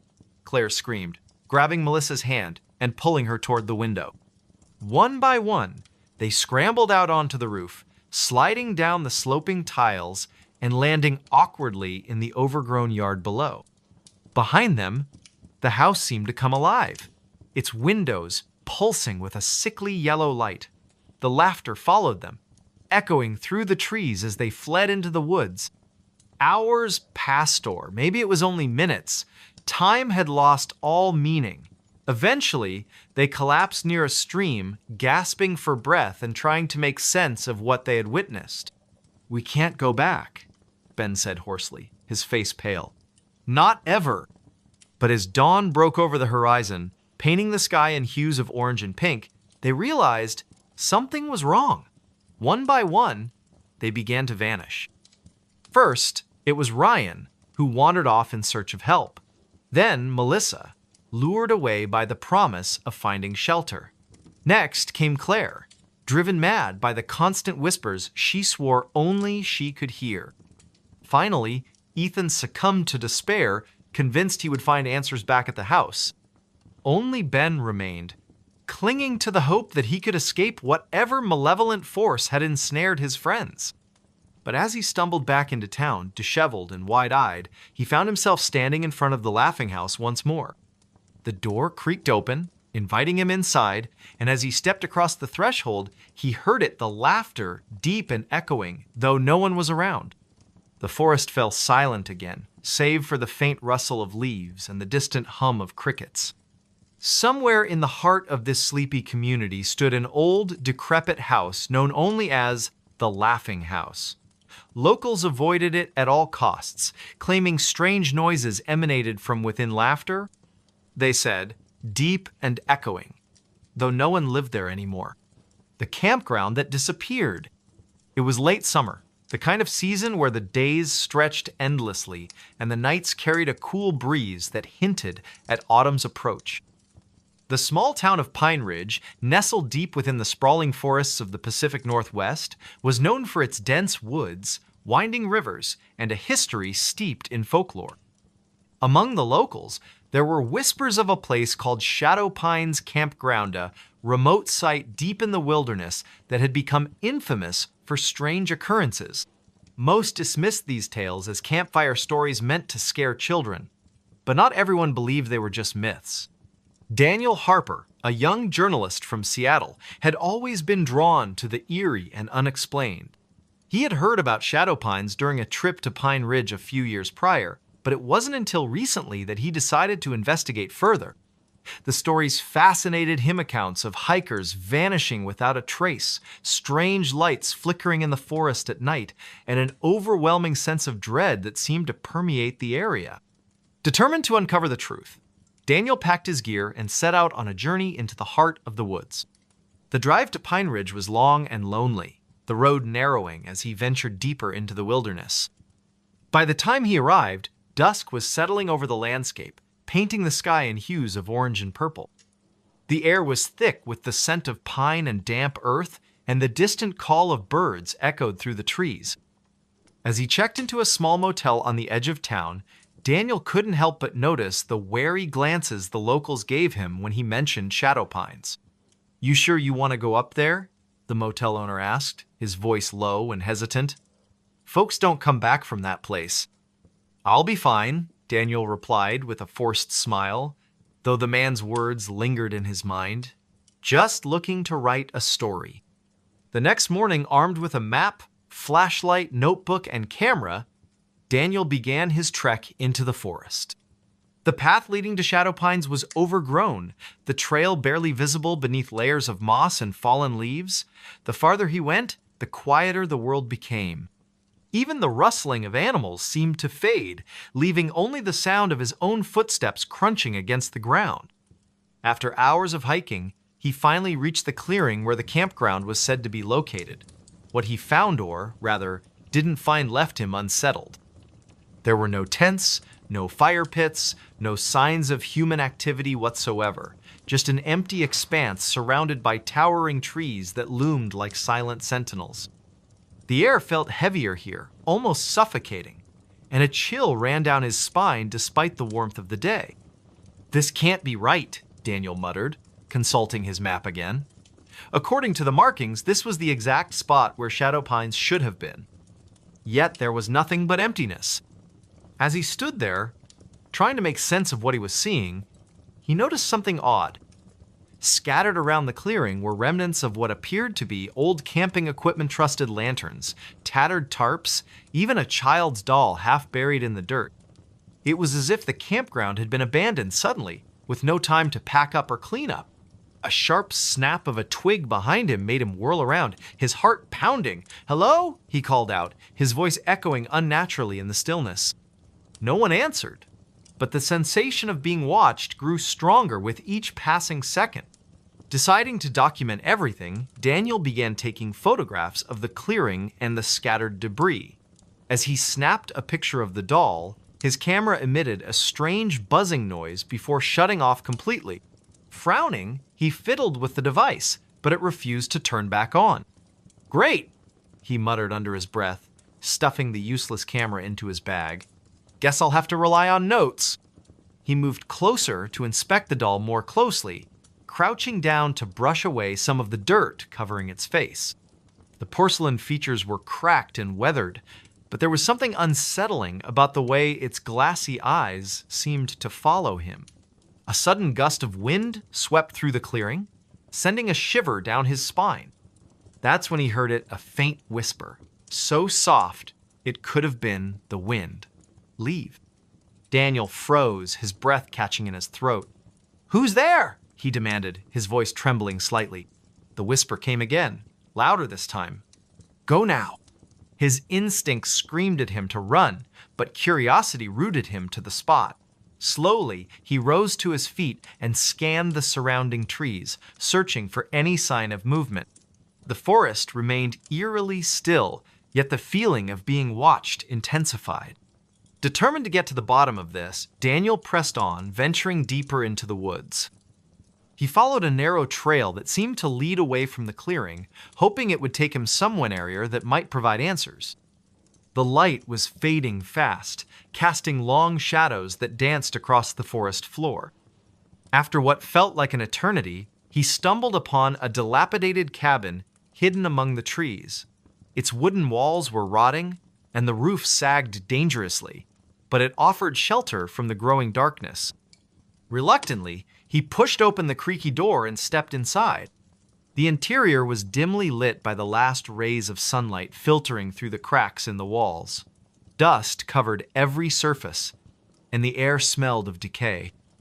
In the center of the room stood a rickety table, atop which lay a collection of objects: a journal, a pocket watch, and a bundle of faded photographs. Curiosity getting the better of him, Daniel picked up the journal and began flipping through its pages. The entries were written in shaky handwriting, detailing the experiences of someone who had once stayed at Shadow Pines. The writer described hearing voices in the night, seeing shadowy figures moving between the trees, and feeling an unbearable sense of dread that never lifted. One passage caught his attention. "They say the forest is alive, watching, waiting. If you listen closely, you can hear it calling your name. Don't answer. Whatever you do, don't answer." A chill ran down Daniel's spine as he read those words. Before he could process them further, a loud thud outside made him jump. Dropping the journal, he grabbed his flashlight and cautiously approached the window. Peering out into the gloom, he saw nothing but swaying branches and shifting shadows. Or so he thought. As he stared harder, he realized one of the shadows wasn't moving with the wind. It stood perfectly still, darker and denser than the others. And then, slowly, it began to move toward the cabin. Panic surged through him, and he backed away from the window, his mind racing. Should he stay and try to defend himself, or flee into the unknown depths of the forest? The decision was made for him when the front door burst open with a deafening crash. Heart pounding, Daniel bolted out the back door, not daring to look behind him. Branches clawed at his arms and face as he ran, the forest seeming to close in around him.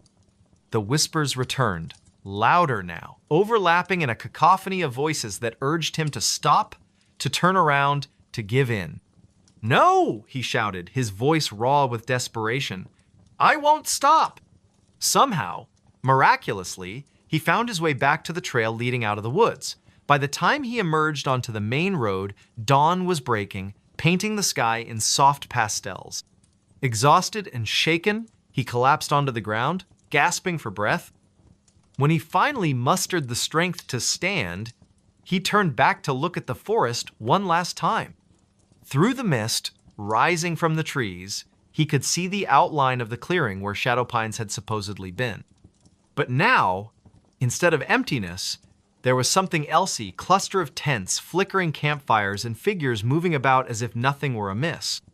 Blinking in disbelief, Daniel rubbed his eyes, certain he was hallucinating. When he looked again, the scene was gone, replaced once more by the desolate expanse. Shaken to his core, Daniel returned to Pine Ridge and wrote his article about Shadow Pines, though few believed his account.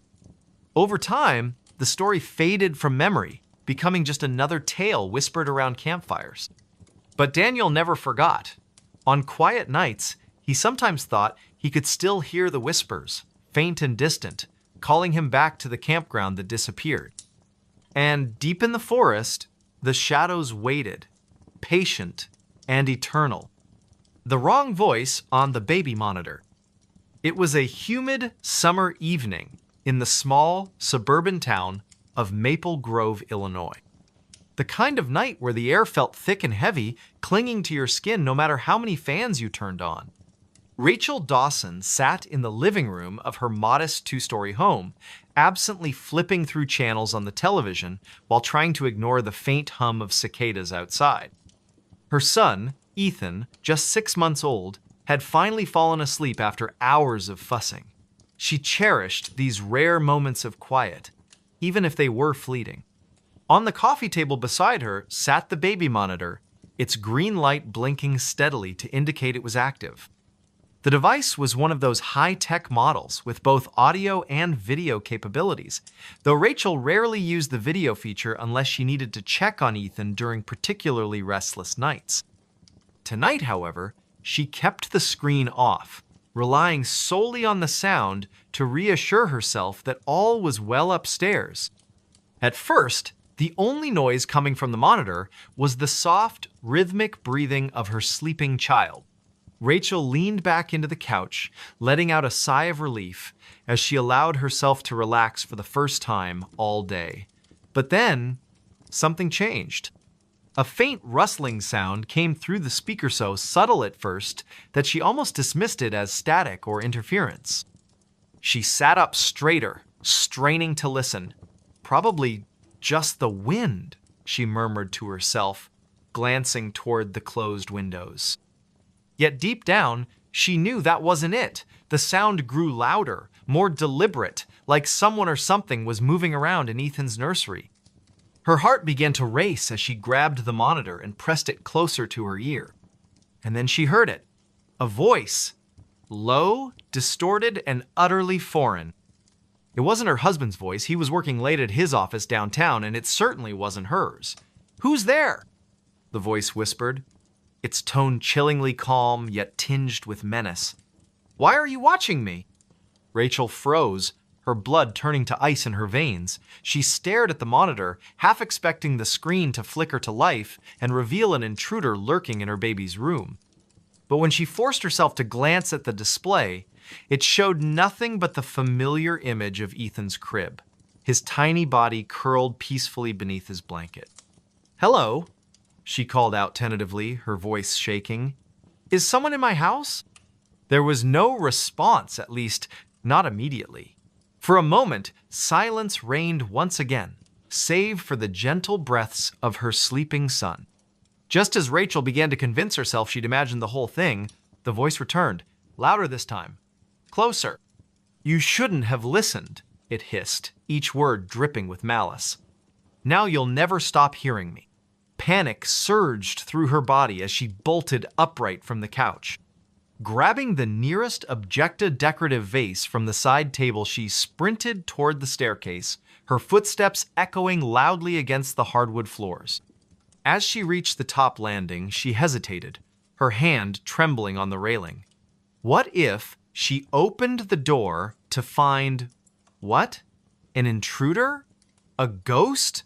Something far worse? Summoning every ounce of courage she possessed, she pushed open the nursery door and flicked on the light.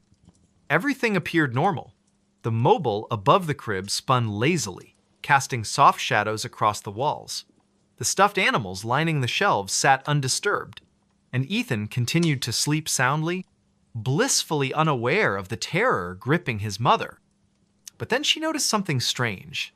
On the floor near the corner of the room lay a small wooden ratalone she hadn't seen before.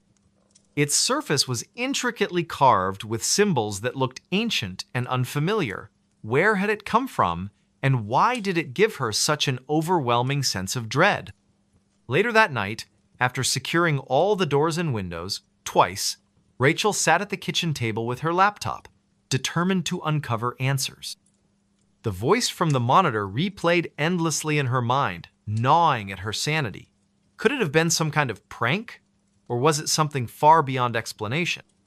Her search led her to local forums and message boards, where residents of Maple Grove occasionally shared stories about strange occurrences in their homes.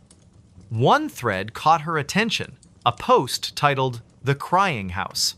According to the original poster, several families who had lived in Rachel's neighborhood over the past century reported hearing disembodied voices, especially in rooms occupied by young children.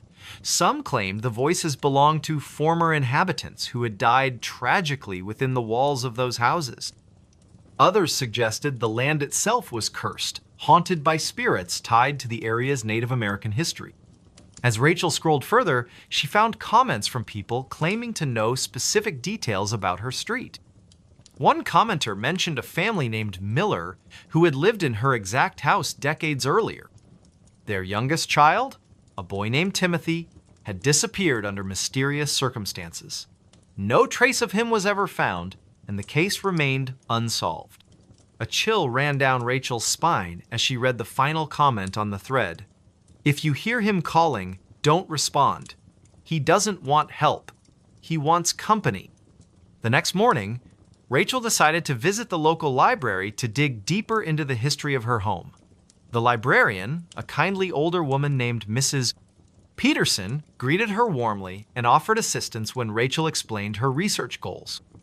After rifling through dusty archives and yellowed newspaper clippings, they uncovered a series of articles detailing the disappearance of Timothy Miller. According to the reports, Timothy had been playing in his backyard one afternoon when he vanished without a trace.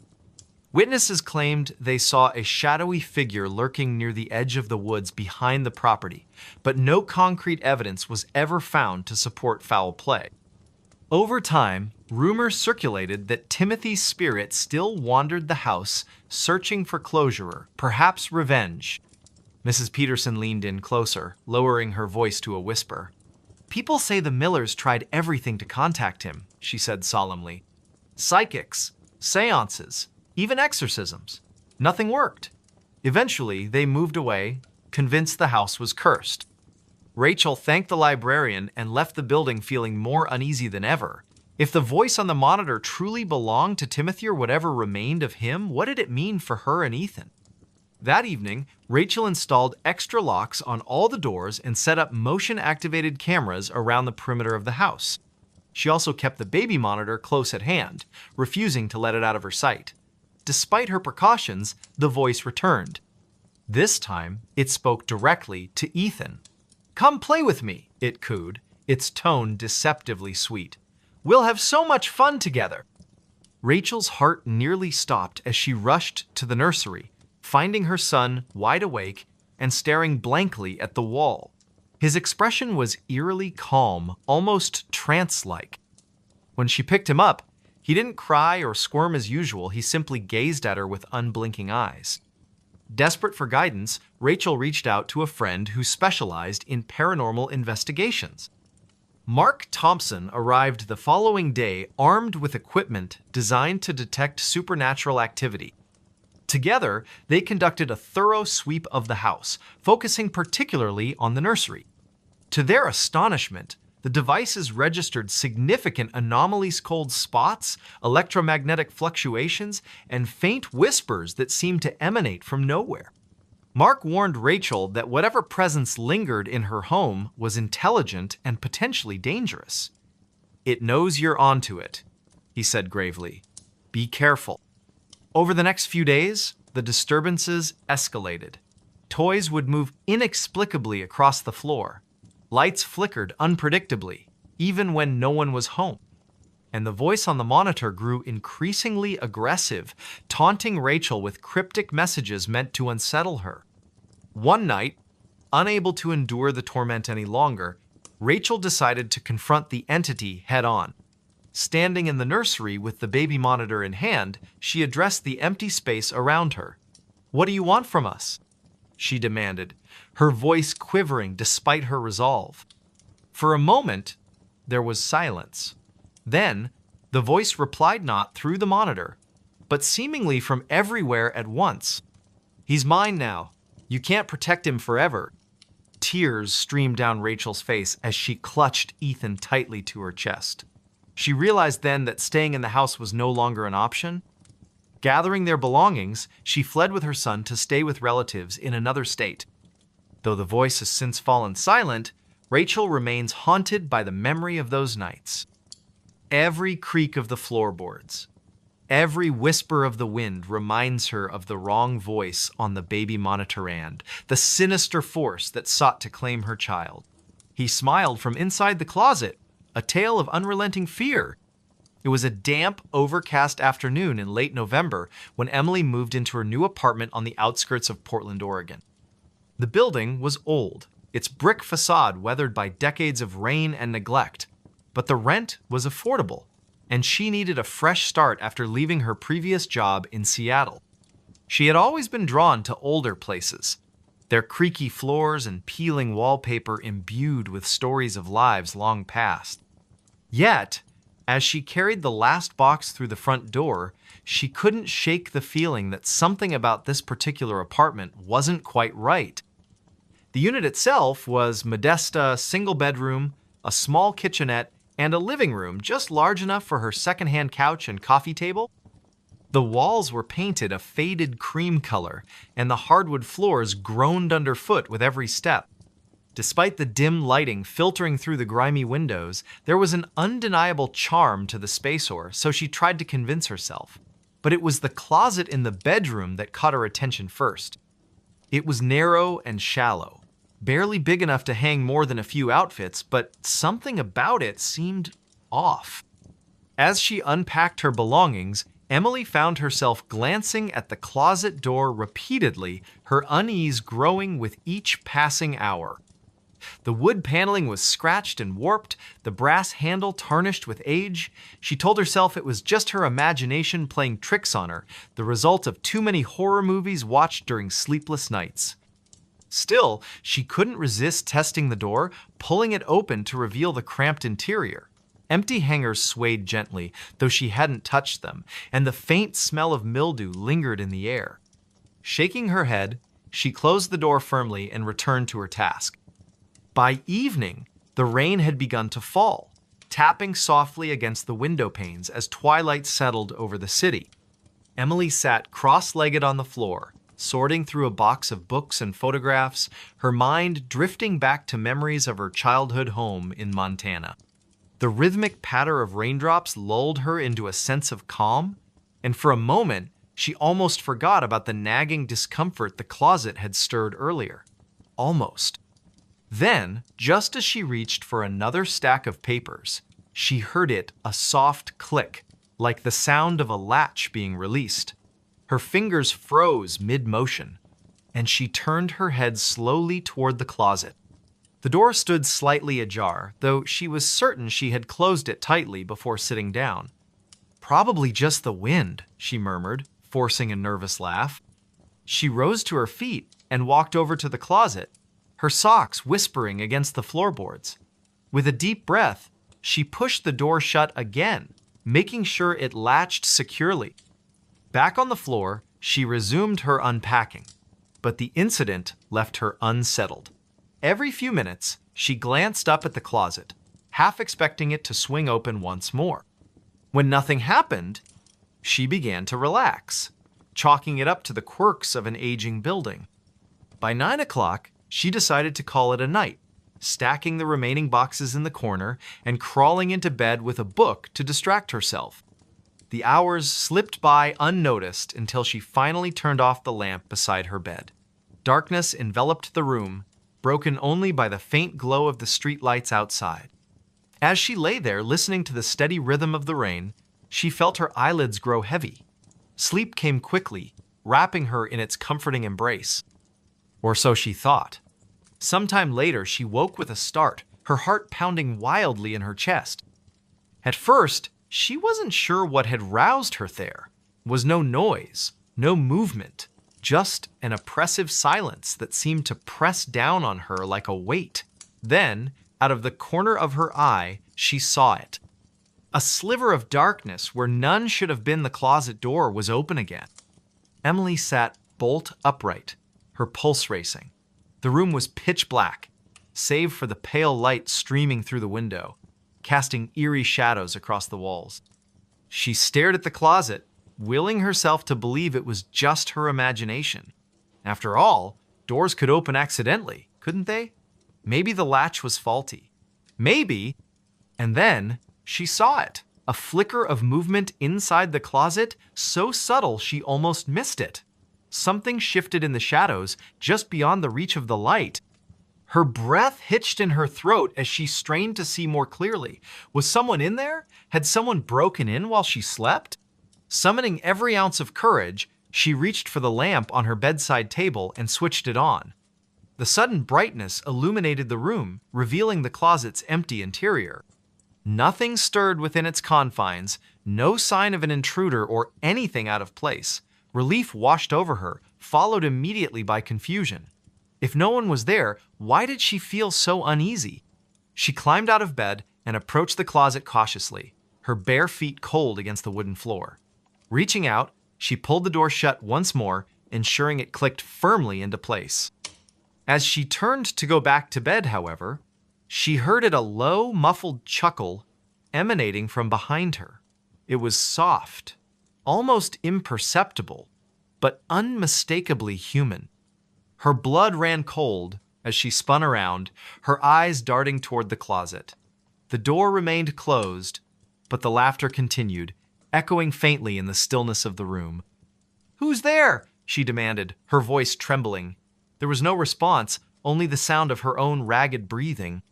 She backed away slowly, her gaze fixed on the closet, until she bumped into the edge of her bed. Without thinking, she grabbed her phone and dialed 911, her fingers shaking as she pressed the numbers. Before the operator could answer, the line went dead. She stared at the screen in disbelief. It was as if the phone had lost all power, despite being fully charged moments ago.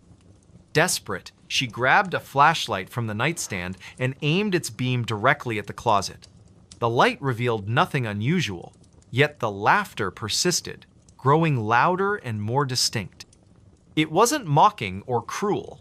Instead, it carried an unsettling warmth, as though someone found genuine amusement in her terror. And then, just as suddenly as it had started, it stopped. Silence fell once more, heavier than before. Emily sank onto the edge of her bed, clutching the flashlight like a lifeline. Her mind raced with possibilities, none of which offered any comfort. Was she losing her mind? Was this some kind of prank? Or was something truly haunting her new home? Unable to stay in the room any longer, she retreated to the living room, curling up on the couch with a blanket wrapped tightly around her shoulders.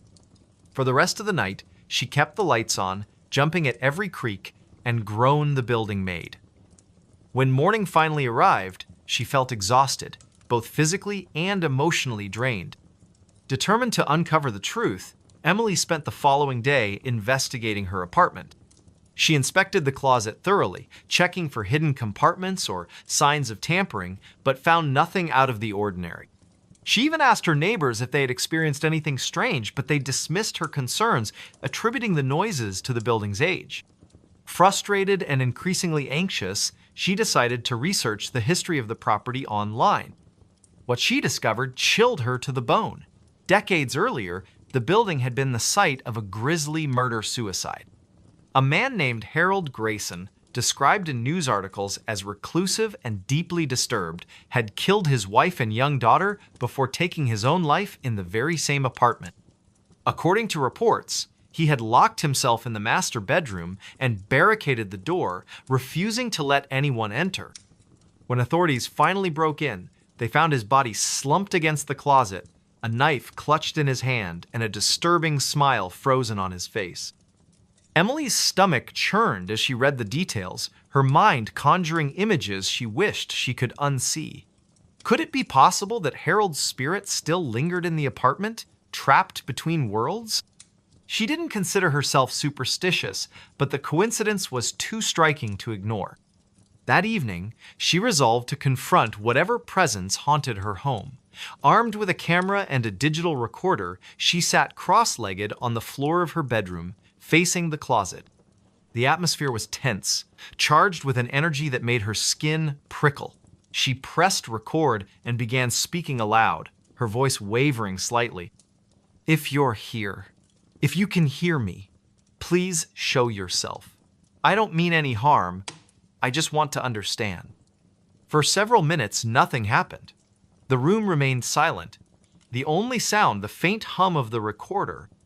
Just as she began to doubt her plan, the closet door creaked open slowly, inch by inch, until it stood wide. Emily's breath caught in her throat as she stared into the darkness, her grip tightening on the camera. From within the shadows, two pale eyes appeared, gleaming faintly in the dim light. They were accompanied by the unmistakable curve of a grin-wide, toothy, and utterly unnatural. "Harold?" she whispered, her voice barely audible. In response, the figure stepped forward, emerging fully into view. He was gaunt, his skin stretched taut over sunken cheeks, his hair matted and unkempt, his clothes were tattered, remnants of a bygone era, and his hands were stained with dried blood. But it was his smile that terrified her most, a grotesque caricature of joy, devoid of humanity. "You shouldn't have come here," he rasped, his voice a guttural blend of malice and sorrow. "This isn't your place." Emily scrambled backward, dropping the camera as she fumbled for her phone. Her fingers trembled as she dialed emergency services, but the call failed to connect. Harold advanced steadily, his grin widening with each step. "You can't leave," he said, his tone almost playful. "Not after seeing me." Panic surged through her veins as she bolted for the door, but it slammed shut before she could reach it. Trapped, she turned to face him, tears streaming down her face. "Please," she begged, her voice cracking. "I didn't know. I swear I didn't know." Harold tilted his head, studying her with an expression of detached curiosity. "Too late?" he murmured, raising a bloody hand toward her. "Now you'll stay with us." The world dissolved into chaos. Emily screamed, clawing at the door in a futile attempt to escape, but her efforts were in vain. The last thing she saw before darkness claimed her was Harold's smile bright, unyielding, and utterly triumphant. Weeks later, the apartment sat empty, its windows boarded up and its halls silent. Neighbors whispered about the tragedy, speculating about the young woman who had vanished without a trace. Some claimed to hear faint laughter coming from the unit late at night, while others reported seeing a shadowy figure standing in the window. No one dared to investigate further. And deep within the walls of the old building, Harold Grayson smiled contentedly, knowing he would never be alone again. They moved out. Something stayed. It was late spring in the small town of Black Hollow, a quiet community nestled in the rolling hills of Ohio. The air carried the scent of blooming wildflowers, and the sun hung low in the sky, casting golden rays over the rows of modest houses that lined the streets. Among these homes stood 42 Maplewood Lane, a weathered Victorian house with peeling white paint and crooked shutters. For decades, it had been the residence of the Thompson family parents, 2 children, and their aging dog Bud. Now, it sat empty, its windows dark and its porch sagging under the weight of neglect. The Thompsons had moved out abruptly, leaving behind whispers among the neighbors. No one knew exactly why they left, only that they had packed up overnight and vanished without a word. Some said it was because of financial troubles. Others claimed the house was haunted. Whatever the reason, the property remained unoccupied for months, its presence growing more ominous with each passing day. Then came Emma Dawson, a young woman in her late 20s who had inherited the house from a distant relative she barely remembered. A freelance photographer by trade, Emma was drawn to the idea of solitude, a chance to escape the chaos of city life and focus on her work. She arrived at the house one cloudy afternoon, her car loaded with boxes and camera equipment. As she stepped out of the vehicle, she couldn't shake the feeling that something about the place felt off. The air seemed heavier here, the silence almost oppressive. Still, she reminded herself that old houses often had quirks, and this one would be no different. "It's just an old house," she muttered under her breath, though her voice lacked conviction. "Nothing to worry about." Unlocking the front door, Emma stepped inside, her footsteps echoing on the creaky wooden floors. The interior was dim, the sunlight filtering weakly through dusty curtains.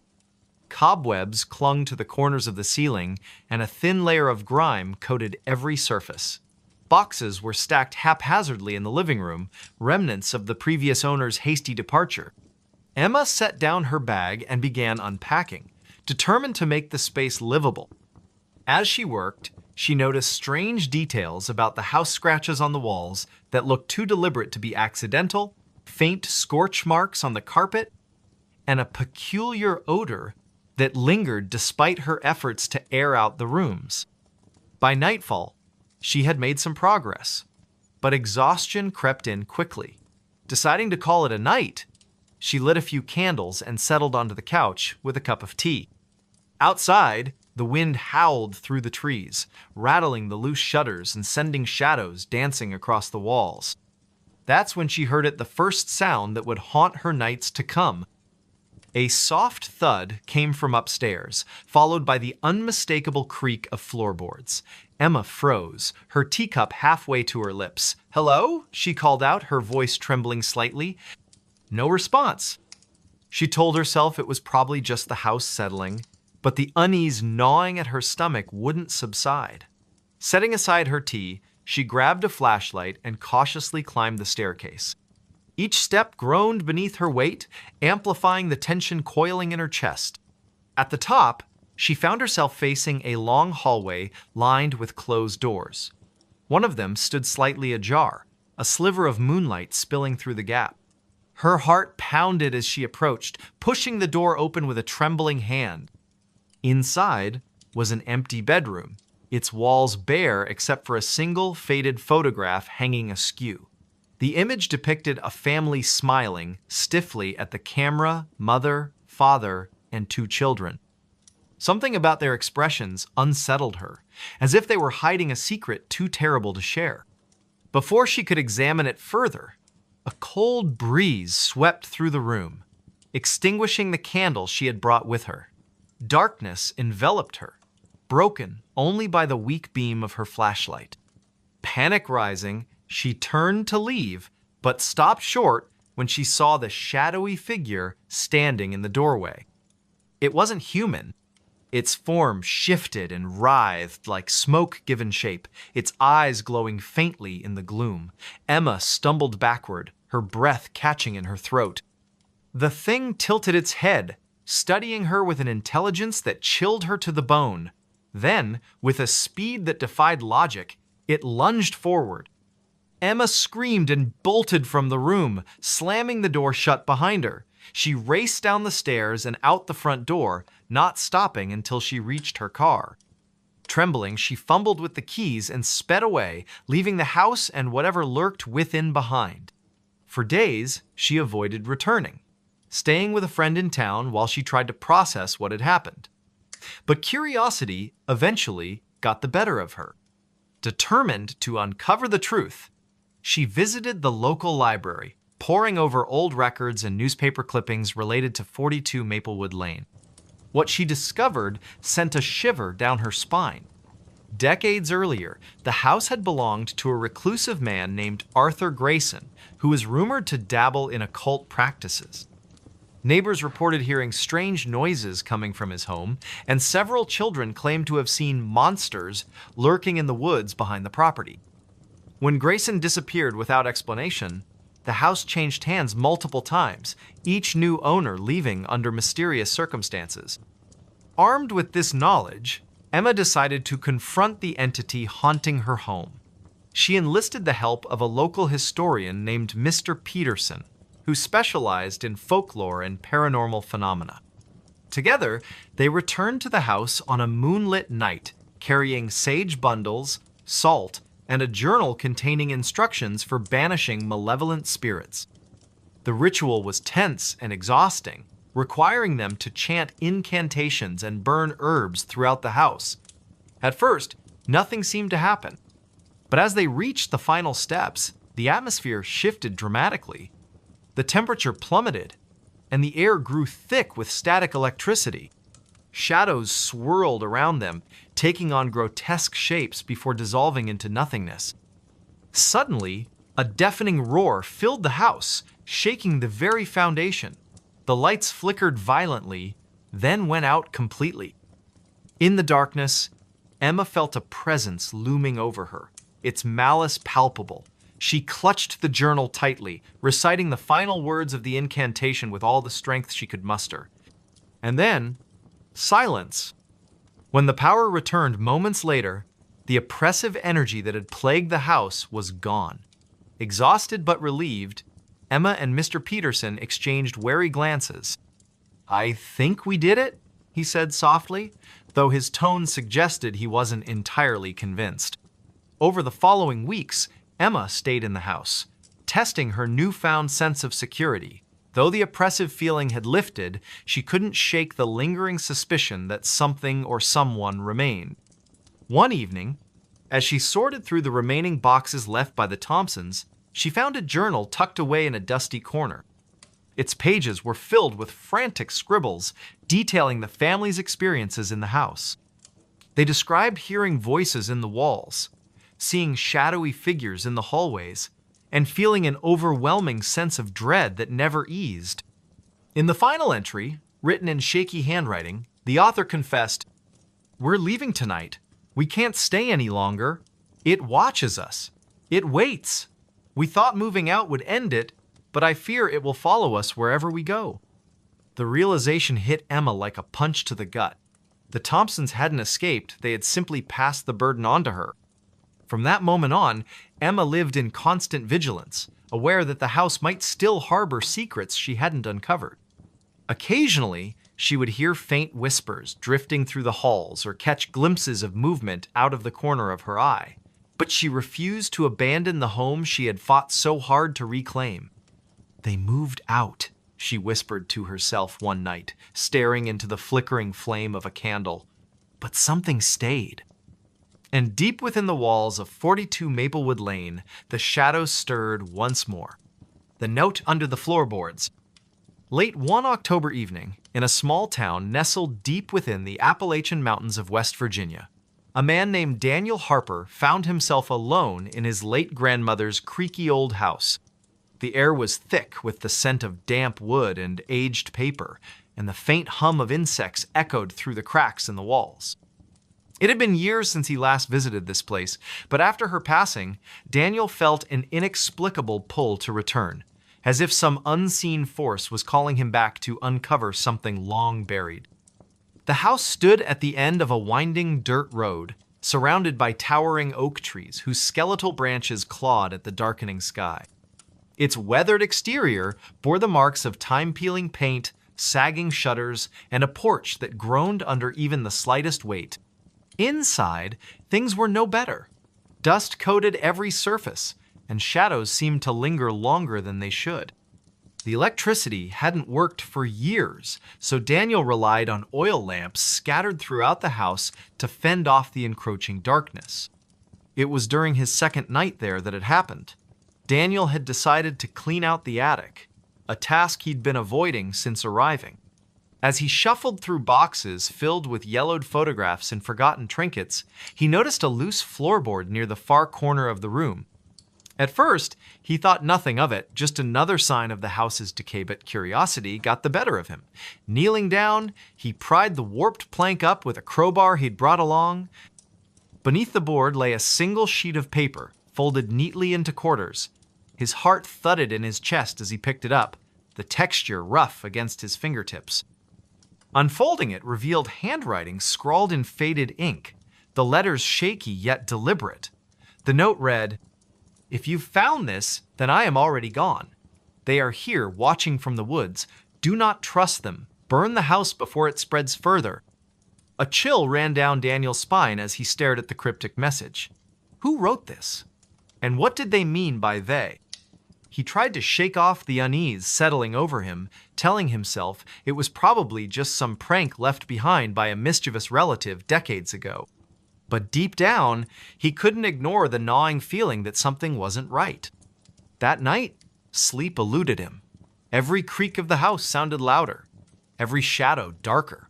Around midnight, he heard a soft tapping coming from somewhere below. At first, he convinced himself it was just the wind rattling the windows or branches brushing against the siding. But when the sound grew more insistent, almost rhythmic, he knew it wasn't natural. Gripping the flashlight tightly, Daniel descended the narrow staircase leading to the main floor. The beam of light cut through the oppressive gloom, revealing empty rooms and cobwebbed corners. The tapping led him to the living room, where the source seemed to emanate from beneath the floorboards. His pulse quickened as he knelt down and examined the wooden planks. One of them shifted slightly when he pressed on it, revealing another hidden compartment. Inside, he found another note, identical in appearance to the first. This one read, "You shouldn't have come back. Leave while you still can. Once they know you're here, there will be no escape." Panic bubbled up inside him, but he forced himself to stay calm. "This is ridiculous," he muttered aloud, trying to reassure himself. "Just someone messing with me." Yet, as he stood there in the dim light, he couldn't shake the sensation of being watched. Slowly, he turned toward the window and froze. Through the glass, barely visible in the moonlight, stood a figure cloaked in shadow. It didn't move, didn't make a sound, but its presence was undeniable. Daniel blinked, certain his eyes were playing tricks on him, but when he looked again, it was still there. Instinctively, he took a step back, knocking over a nearby lamp. The crash startled him, and by the time he regained his composure and peered outside once more, the figure was gone. The next morning, Daniel told himself it was all in his head. Sleep deprivation, combined with the eerie atmosphere of the house, must have conjured those hallucinations. Still, he couldn't bring himself to dismiss the notes entirely. Determined to get to the bottom of things, he began digging through his grandmother's belongings for answers. In a dusty trunk stored in the basement, he discovered a journal belonging to her. Flipping through its brittle pages, he learned about strange occurrences she documented over the years' disappearances in the surrounding woods, livestock mutilations, and whispers of a cult operating in secret. She mentioned seeing figures lurking outside the property line at night, always retreating into the forest whenever approached. One entry stood out above the rest. "They offered me a deal to leave the house untouched in exchange for silence. I refused. Now I fear they'll come for me next. If anything happens to me, destroy this place. Don't let them use it." Daniel's hands trembled as he closed the journal. Whatever his grandmother had encountered, it was real and dangerous. He resolved to burn the house down as instructed, but first, he needed proof. He couldn't risk looking like a lunatic to the authorities if he reported these events without evidence. That evening, armed with a camera and a renewed sense of purpose, Daniel ventured into the woods surrounding the property. The forest was eerily silent, save for the occasional rustle of leaves overhead. Every step felt heavier than the last, as though the ground itself resisted his intrusion. After walking for what felt like hours, he stumbled upon a clearing bathed in pale moonlight. At its center stood a circle of stones, arranged in a crude formation. Scattered around were remnants of candles, their wax hardened with age. In the middle lay a pile of bones, some human-sized, others smaller. A wave of nausea hit him as he realized what he was looking at: an altar used for rituals. Suddenly, the air grew colder, and the hairs on the back of his neck stood on end. From the edge of the clearing emerged several figures, their faces obscured by hooded robes. They moved silently, surrounding him without uttering a word. One of them stepped forward, extending a skeletal hand toward him. Daniel bolted, crashing through the underbrush as adrenaline surged through his veins. Behind him, he could hear the sound of pursuit footsteps pounding against the earth, growing closer with each passing second. He didn't dare look back, focusing solely on reaching the safety of the house. When he finally burst through the front door, slamming it shut behind him, he collapsed onto the floor, gasping for breath. For a moment, everything was still. Then, Faint scratching noises began emanating from the walls, followed by low murmurs that seemed to seep through the very foundation of the house. Desperation took hold of him. Grabbing a box of matches from the kitchen, he set fire to the curtains, watching as flames quickly consumed the dry fabric. Smoke filled the air, choking him as he stumbled outside.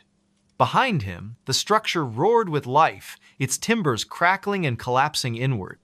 Yet, as Daniel watched the inferno engulf the house, he noticed something unsettling.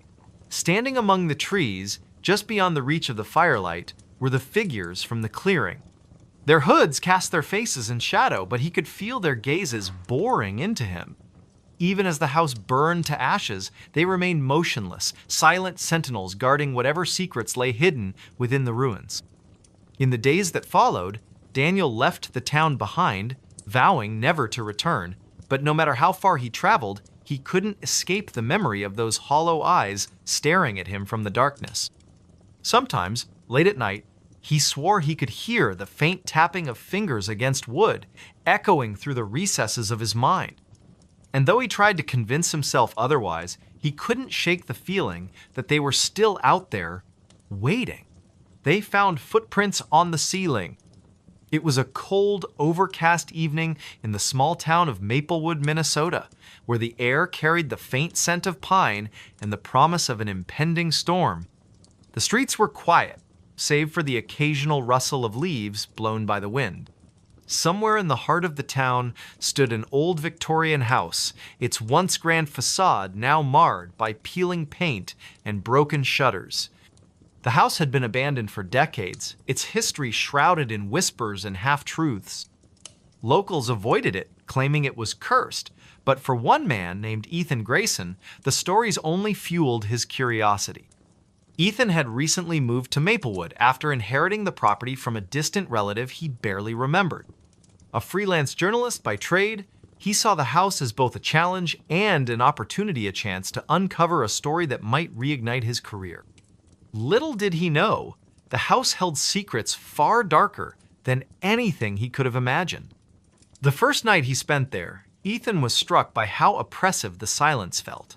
Even with the hum of his portable heater and the soft glow of his desk lamp, the house seemed alive in ways he couldn't explain. The wooden floors groaned under their own weight, and the walls creaked as if shifting ever so slightly. He tried to dismiss these sounds as typical for an old building, but something about them unsettled him. Around midnight, unable to sleep, Ethan decided to explore the second floor. His footsteps echoed softly against the warped floorboards as he made his way down the dimly lit hallway. At the end of the corridor, he noticed a door slightly ajar, a room he hadn't yet investigated. Pushing it open, he found himself in what appeared to be a child's bedroom, though it had clearly been unused for years. Toys lay scattered across the floor, their colors faded with time, and a dollhouse sat in the corner, its tiny furniture covered in dust. As Ethan stepped inside, he felt a sudden chill run down his spine. The air in the room was colder than the rest of the house, almost unnaturally so. He shook his head, chiding himself for being overly imaginative, and turned his attention to the ceiling. That's when he saw them footprints. Perfectly imprinted into the plaster, they trailed across the surface as though someone or something had walked upside down.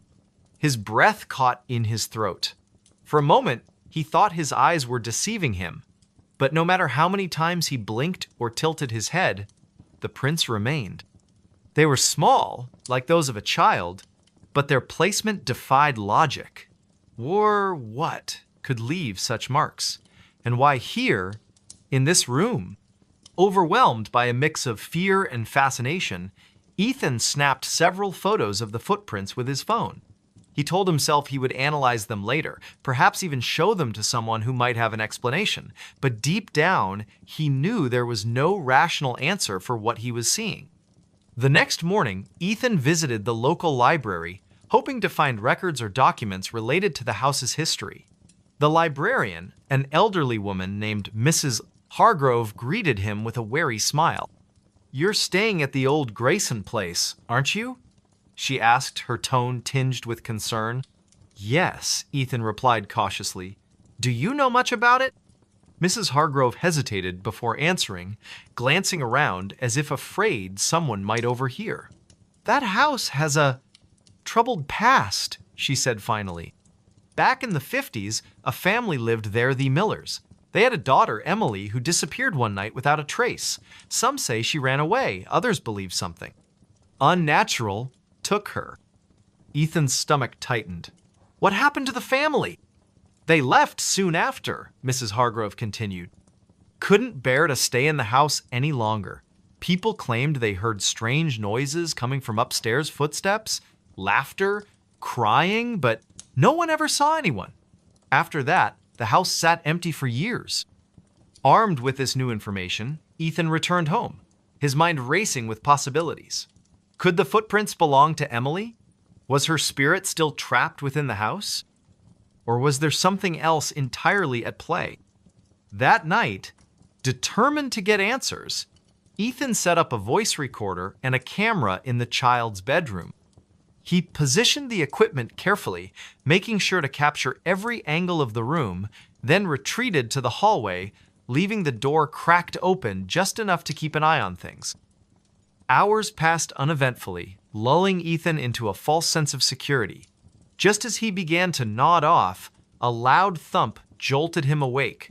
Heart pounding, he rushed back to the room and froze at the threshold. The footprints on the ceiling had multiplied, spreading out in chaotic patterns. Worse still, fresh scuff marks now marred the walls, as though something had clawed its way across the surface. A low, guttural growl emanated from the shadows, sending a shiver down Ethan's spine. He reached for the flashlight clipped to his belt, but before he could turn it on, the room plunged into darkness. The cameras and recorder went dead simultaneously, their screens blank and lifeless. "Who's there?" Ethan called out, his voice trembling despite his efforts to sound brave. There was no response, only the sound of heavy breathing growing louder and closer. Slowly, he backed away, his eyes straining to adjust to the pitch blackness. Then came the footsteps, not on the floor, but above him, moving deliberately across the ceiling. Each step resonated through the room, accompanied by a faint scraping noise that made Ethan's skin crawl. He stumbled backward, tripping over a forgotten toy and landing hard on the floor. Suddenly, the lights flickered back on, revealing the room exactly as it had been before untouched, save for the additional footprints now covering every inch of the ceiling. The cameras and recorder sprang to life again, their displays blinking erratically. Desperate for answers, Ethan grabbed the devices and fled downstairs, locking himself in the kitchen until dawn. When morning finally arrived, Ethan reviewed the footage, hoping to find some clue about what had happened. To his horror, the recordings showed nothing unusual, just static-filled frames and garbled audio. Yet, amidst the distortion, he caught glimpses of movement too quick to identify, shadowy figures darting just out of view. Unable to shake the feeling that he was being watched, Ethan decided to dig deeper. He contacted a historian named Dr. Lewis, who specialized in paranormal phenomena. After hearing Ethan's account, Dr. Lewis agreed to visit the house the following evening.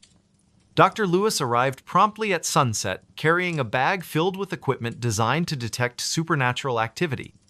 Together, they conducted a thorough investigation, setting up motion sensors, thermal scanners, and electromagnetic field detectors throughout the house. As they worked, Ethan recounted everything he'd experienced, including the footprints and the eerie footsteps. "I've seen cases like this before," Dr. Lewis admitted grimly. "Sometimes, places become conduits for entities we can't fully understand. If your theory about the missing girl is correct, it's possible her energy is trapped here, manifesting in disturbing ways." Their conversation was cut short by a sudden drop in temperature. The lights flickered violently, casting the room into intermittent darkness. One of the thermal scanners emitted a high-pitched whine, its screen flashing wildly. "Something's here," Dr. Lewis whispered, his voice tight with tension.